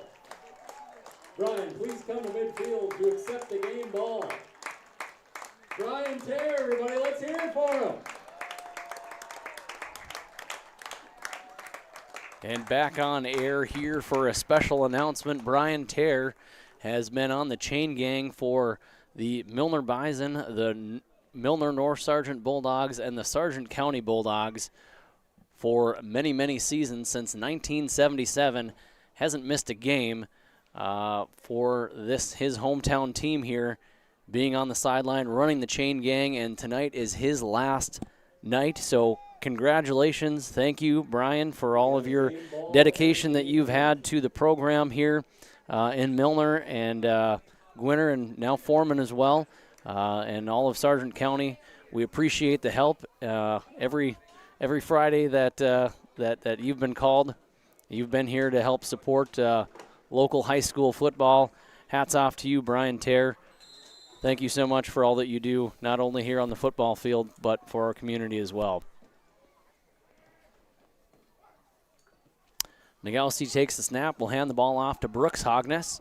And Brooks is met with a handful of Patriots and will lose a handful of yards on that play. Clock will keep running, 11:48 to go. Second and 13.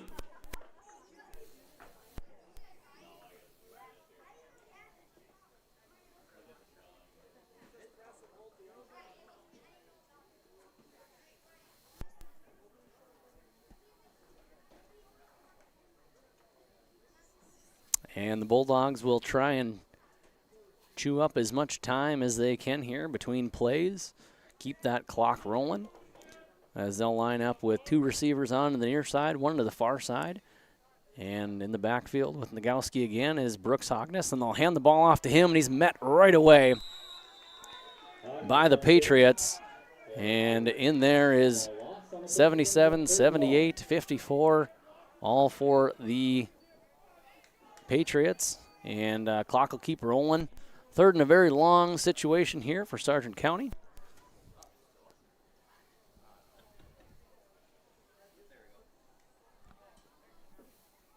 .10:41 and rolling.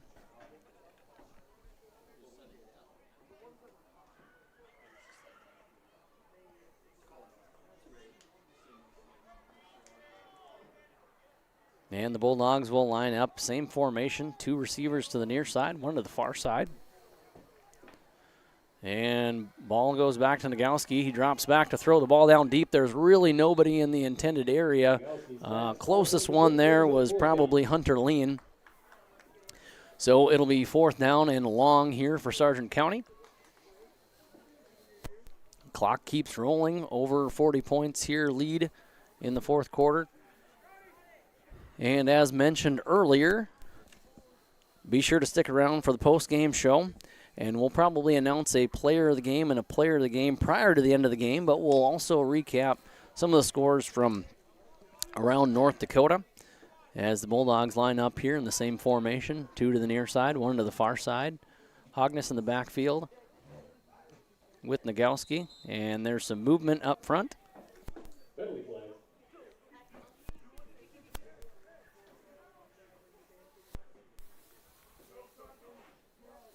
Temperature here, well, we'll hear the official. Dead ball, false start on the offense, 5 yards. That was an offensive Still 4th penalty down here for Sargent County. So it'll be 4th and about a mile. Temperature here on the field finally feels like fall, 53 degrees currently. A little bit of wind gust, maybe up to about 8 miles an hour as Nagowski takes the ball back. Drops down deep. He's got a receiver. That's number 17 for Sargent County, and he tries to get a little move to get past that 1st down yardage needed, but doesn't quite get there. And that was Crosby Wilprick, the freshman, on the reception, but it's not quite enough for a 1st down, and Mayport CG will take over. 9:13 to go here. The autographed football, Callie Leon. Come to the Crow's Nest to get your football. So don't forget to stick around just a few more minutes. We will announce a player of the game. That player of the game is brought to you by Enbridge. Enbridge, life takes energy. Enbridge, energy for life. Enbridge.com for career opportunities. And they'll hand the ball off up the middle. And still on his feet. A little hard to see the numbers from here, but the ball carrier there was number 3 for the Patriots, Colton Johannesson. So that Enbridge player will be announced here in just a few minutes. And we've also got a play of the game brought to you by Agassiz Precision Ag. They're your local precision planting dealer, Agassiz Precision Ag in Hillsboro. Call 701-436-2119 or visit planterdoc.com for more details.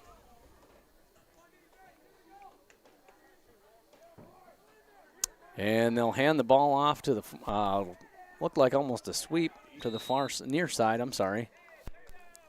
And that was number 23 for the Patriots on the play. Excuse me, losing my voice here a little bit tonight. But Brogan Erickson on the carry. We'll bring up a 3rd and 3 situation. Play clock, game clock rolling still. 8 minutes to go.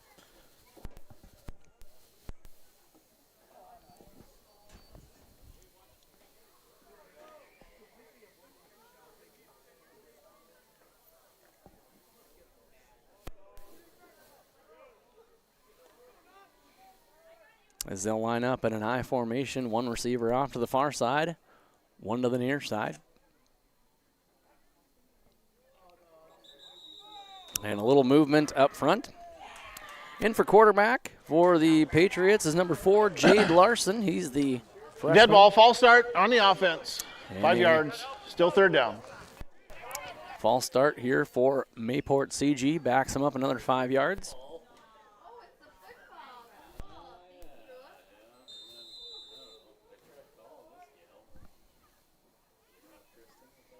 And the ball is handed off to Weaver up the middle. Thomas Weaver, the freshman, picking up a few yards on the play, bringing it to about 4 or 5 yards to go. 4th and 4 for the Patriots.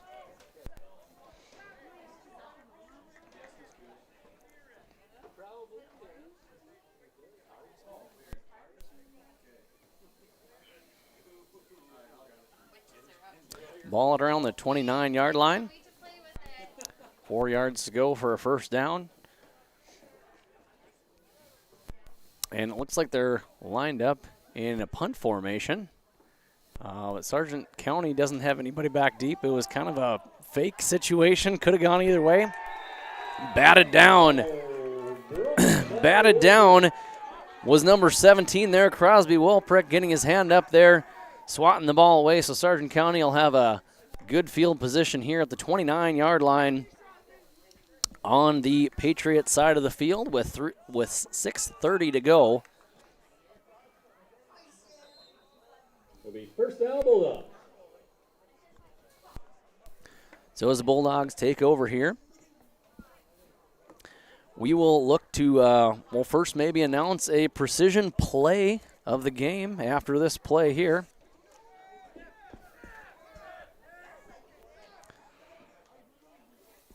And a few substitutions here, Sargent County.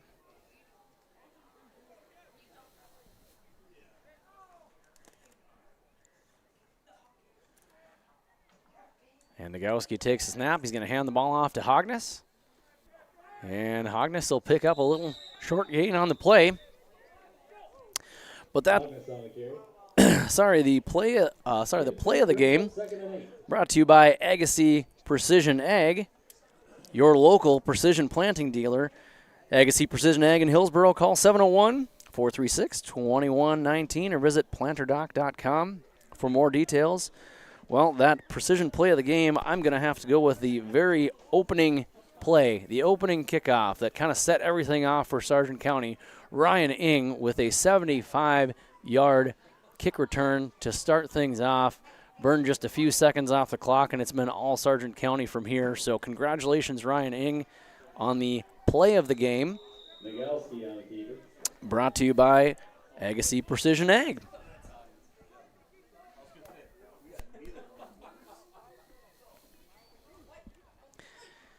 And the other award we have to hand out tonight by Enbridge is the player of the game. And I'm a little torn here. We've got a few to pick from. But if anybody knows my number and wants to give me a vote, feel free to do so. If you've been watching at home, listening in the tractor, or out in your vehicle and you've noticed a player of the game that sticks out to you, I've got a few in mind, but we'll wait a couple more minutes. See if we get anybody in that wants to put a vote in on that, and we will announce that here shortly. So Nagowski kept the ball there, and we've got a fourth down situation and 5. Clock still rolling, 4:44 to go. And Sargent County will advance here, likely to 1-7 on the season. Looking at the schedule here for both of these teams, Mayport CG is going to travel over to Hillsboro Central Valley next week on Friday, but before that on Thursday, the Bulldogs will host the Lisbon Broncos, as the ball is intended receiver downfield for Nagowski was number 17 for Sargent County, Crosby Wilprick. Passes incomplete. It'll be a turnover on downs, and Mayport CG will take over. But the Bulldogs will host the Broncos next week. That game will also be on your live event. Brent Dick will be substituting in for me. He usually broadcasts all the home Lisbon games, but I will be gone next week. And Brent was gracious enough to take that over for me down over in North Sargent next week.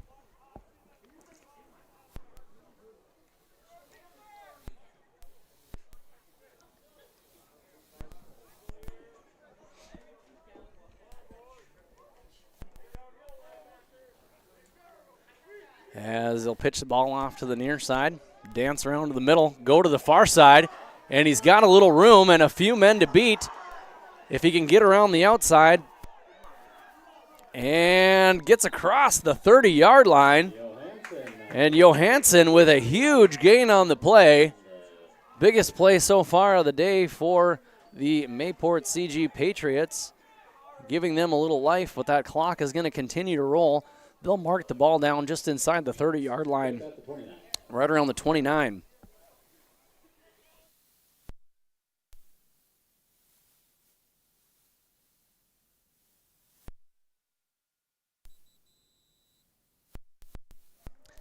And Sargent County will call a timeout with 3:29 to go here in the fourth quarter. And once again, our timeouts are brought to you by Bank North.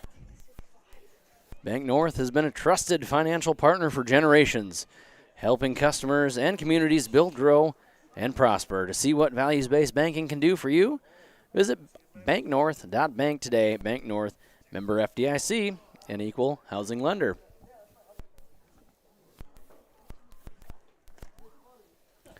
We'll take a real quick break here, run one commercial ad, and we'll be right back. Milner Grain understands that agriculture is your livelihood, and we're committed to providing you with the highest quality of services to meet your farming needs. Milner Grain has a passion for our community and the farmers we serve. Milner Grain is locally owned and operated. When you're looking for a partner in the field, look to Milner Grain. Call 701-427-5284 or check out Milner Grain's app with current up-to-date prices. Milner Grain is here to help you and your farm grow. The Milner Public School District has a long history of academic, artistic, and athletic achievement and is proud of the programs and education environment offered. A fully accredited educational system, Milner Public School District operates 2 separate school buildings, including Sundale Colony School. Over 85%, that's right, 85% of the graduates of Milner High School attend some form of post-secondary educational institution. You can find... All right, back here at Gaynor Field. After a good long gain here by the Patriots, and they'll throw the ball down deep. Pass falls incomplete, intended receiver. Larson passed the ball down to number 16, Thomas Weaver. Not able to come down with that one, a little long. But the clock will keep rolling here with 2:30 to go. And I promised you a player of the game, brought to you by Enbridge.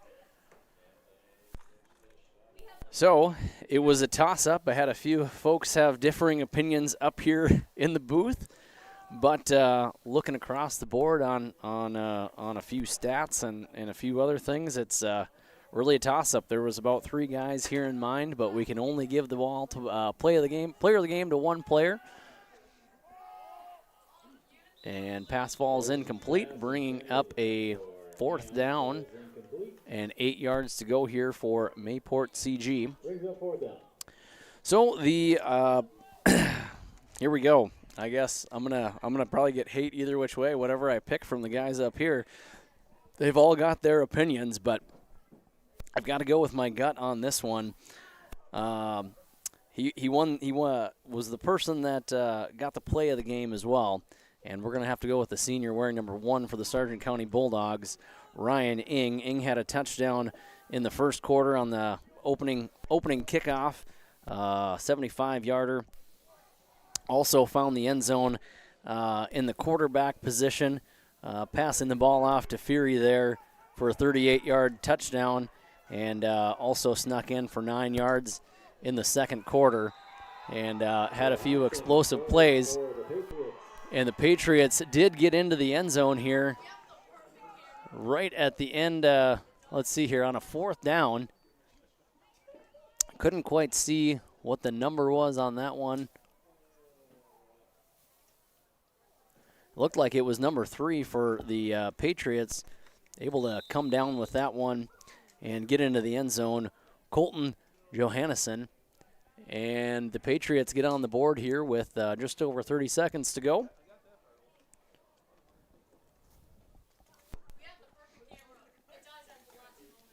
And they'll go for 2 here on the keeper. And Jade Larson gets into the end zone for 2 more points with 17 seconds here to go. And changes the lead to 46-8. And we'll stick around here. So once again, Ryan Ing on that one, a few others in there. We'll just have to mention Fury, great game at the quarterback position as well, and Furter as well. A couple picks, big plays, got into the end zone, showed a lot of positivity for the sophomore. So number 26, Anthony Furter, And the quarterback, number 10, Jace Fury, you're also in the circle of players of the game. All you guys played a great game tonight, so congratulations. But Ryan Ing, you are the Enbridge player of the game.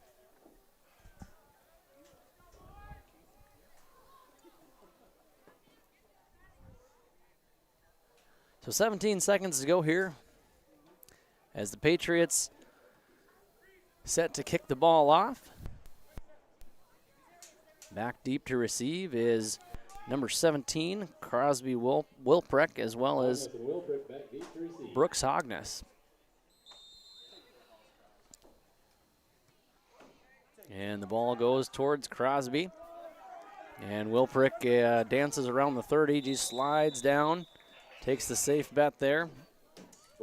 And ball will be placed around the 31-yard line. Sargent County should just have to run one play. And that'll be it here from Gaynor Field.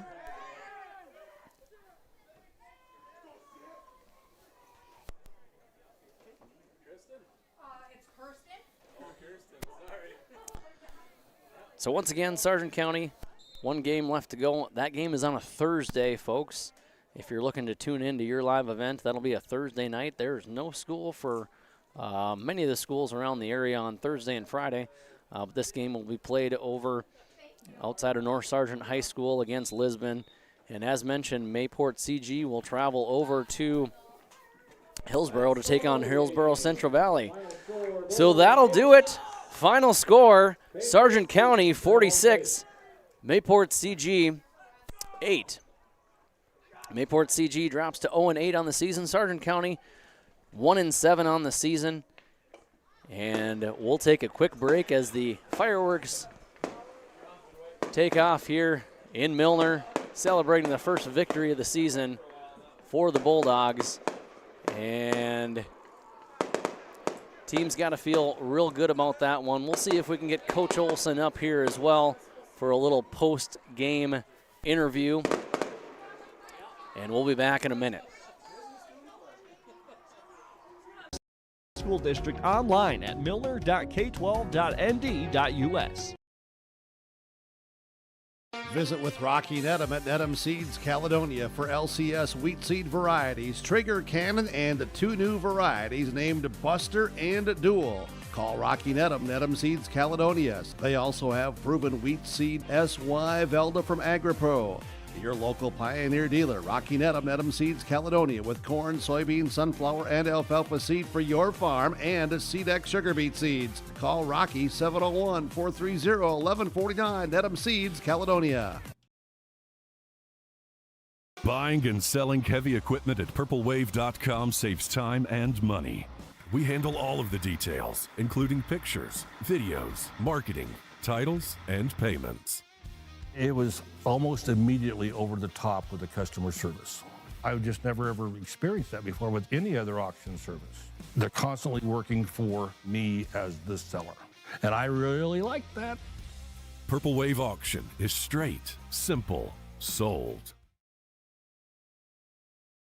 The Sargent Central Dollars for Scholars chapter is a nonprofit foundation that supports academic success in the community. The mission is to mobilize the community on behalf of post-secondary education success for the students. Dollars for Scholars chapters help hometown students achieve their educational goals by raising scholarship funds, establishing endowments, and more. For more information, scan the QR code on screen or stop by the Sargent Central School District.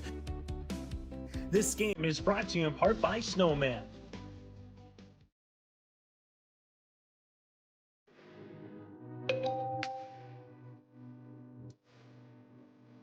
Teens are faced with tough decisions all the time, and parents aren't always there when it happens. But that doesn't mean they can't influence their kids to make the right choice, because making that right choice is easier when the wrong one isn't an option. When your teen faces peer pressure, what you give them access to can make all the difference. This message is brought to you by your local public health unit.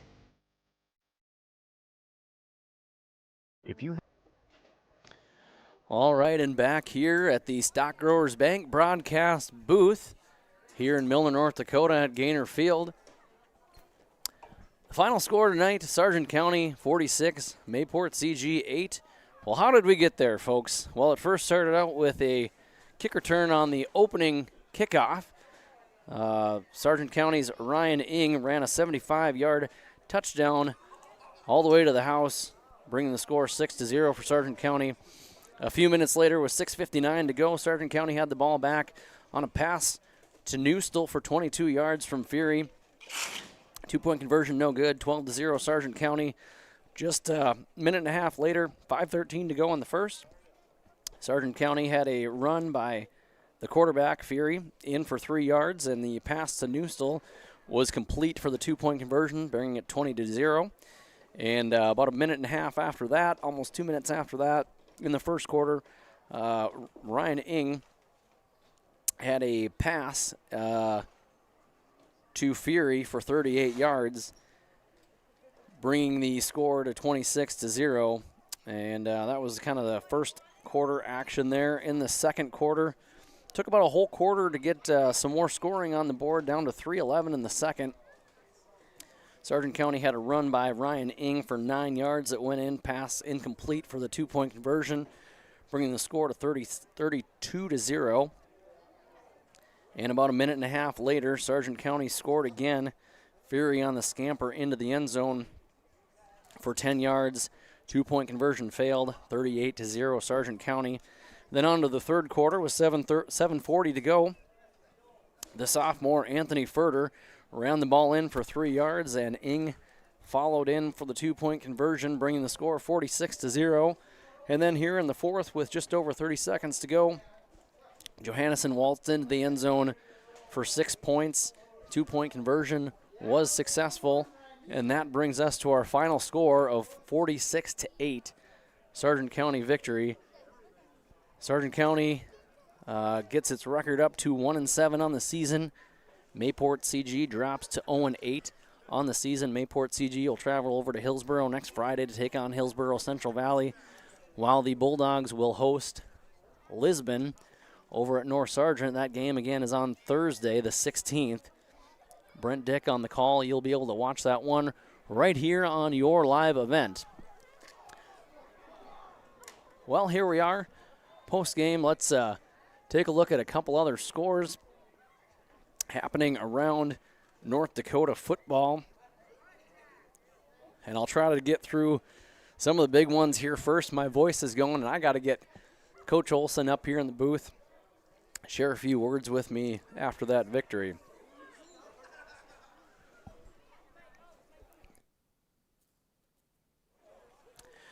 So other scores going around here in the area in 11A and Region 1. Valley City right now on top of Oaks 24-14. Hillsboro Central Valley beats Lisbon 16-0. Ellendale Edgeley Column beats Northern Cass 28-12. Thompson over top of Grafton 14-12. Number 1 ranked Langdon area Edmore Munich defeats Park River area 42-22. Number 2 Killdeer is on top of Southern McLean 55-34 at the moment. And number 3 ranked Velva Drake Animus Garrison has defeated Bishop Ryan 41-14. Over on the 9-man side, Winemere Lidgerwood right now with the lead 36-12 on top of Maple River. 8 minutes left to go in the fourth quarter. Kenmere Bowbells Burke Central on top of Niederose 66-32. Number 2 ranked Lemoore Litchville Marion defeats Richland 72-12, and Alexander defeats Divide County 40-20. Looking over at the AA division, number 2 Kindred defeats Grand Forks Central 27-7. Wahpeton falls to Grand Forks Red River 55-26. Minot North over top of Devil's Lake right now 26-20. 2 minutes left of the game. Number 5th ranked Central Cass Squirrels, 3 minutes to go on top of Fargo South Bruins 24-7. And in the AAA division, a few scores to report there. We had a few finals that already had kind of gone. Right now a close one between Bismarck Legacy and Bismarck, 29-28. Legacy has got the lead with 2 minutes left to go in the game. Number 1 ranked Shanley has defeated Fargo North 56-29, and number 2 Davies is defeated West Fargo 28-22. We'll try and get Coach Olson up here in the booth here if we can in just a few minutes. Give a little post-game speech and a few questions for Coach, and we'll be back here in just a minute. The mental health of yourself or a loved one. Trail District Health Unit's Credible Mind platform offers convenient and confidential resources to help inform you about mental well-being. Credible Mind offers 21 different assessments to guide you in your mental health journey, from sleep quality and burnout to anxiety and depression. To get started today and learn about your mental, emotional, physical, and spiritual health, visit traildistricthealthunit.crediblemmind.com. Cywick Lumber and Hardware Hillsboro is completing post-frame buildings 80 by 80, 80 by 160, even 80 by 200. Need an addition or shop reskin? Cywick Lumber and Hardware has all materials. They'll complete to your customized building requests. Bifold doors, hydro doors for farm buildings, and metal sail steel for durable construction. Whether it's new, an addition, or a repair, every building project can be done with Cywick Lumber and Hardware Hillsboro. All materials, all in one place. Visit or call Cywick Lumber and Hardware Hillsboro. Fall is here, and that means harvest will ramp up quickly. How did your planter do this spring? Did you have the correct down pressure? Was your singulation spot on? Did you need row cleaners or a better closing system? This is Chris from Agassiz Precision Ag, your local precision planting dealer, and we are here to help. Discounts, 0% financing, and $50 per row rebates on most all systems will give you the tools to improve your planter pass. Give us a call at 701-636-2119 or visit planterdoc.com. Have a safe and profitable harvest. Farming today doesn't always feel the same way it used to. Then again, some of it feels all the same. Maybe it isn't so much the jobs that changed, but how they get done. Now that's a different story. Everything got bigger and smaller at the same time. Insurance, accounting, and taxes can get complicated, so you need someone who's looking to keep every dollar possible in your pocket. Ag Country. Anderson Seed Farms Incorporated is proud to announce its new partnership with AP Select Seed by AgroPartners. AP Select offers the latest traits and genetics in both corn and soybeans. They're a family-owned company that believes in fair pricing along with... All right, back here in the Stock Growers Bank broadcast booth with me, the winning coach of tonight's game, Sargent County head coach Eric Olson. Coach Olson, how does tonight feel for you? It's good to get that one off our back, Bryce. The kids have been battling, and what I told them after the game is I'm proud of them for just staying the course. And, a season like what we've had so far, it'd be easy to fold up and just kind of come out here and go through the motions. But I was proud of them. They had a good week of practice, and they battled, and we looked very good at times here tonight.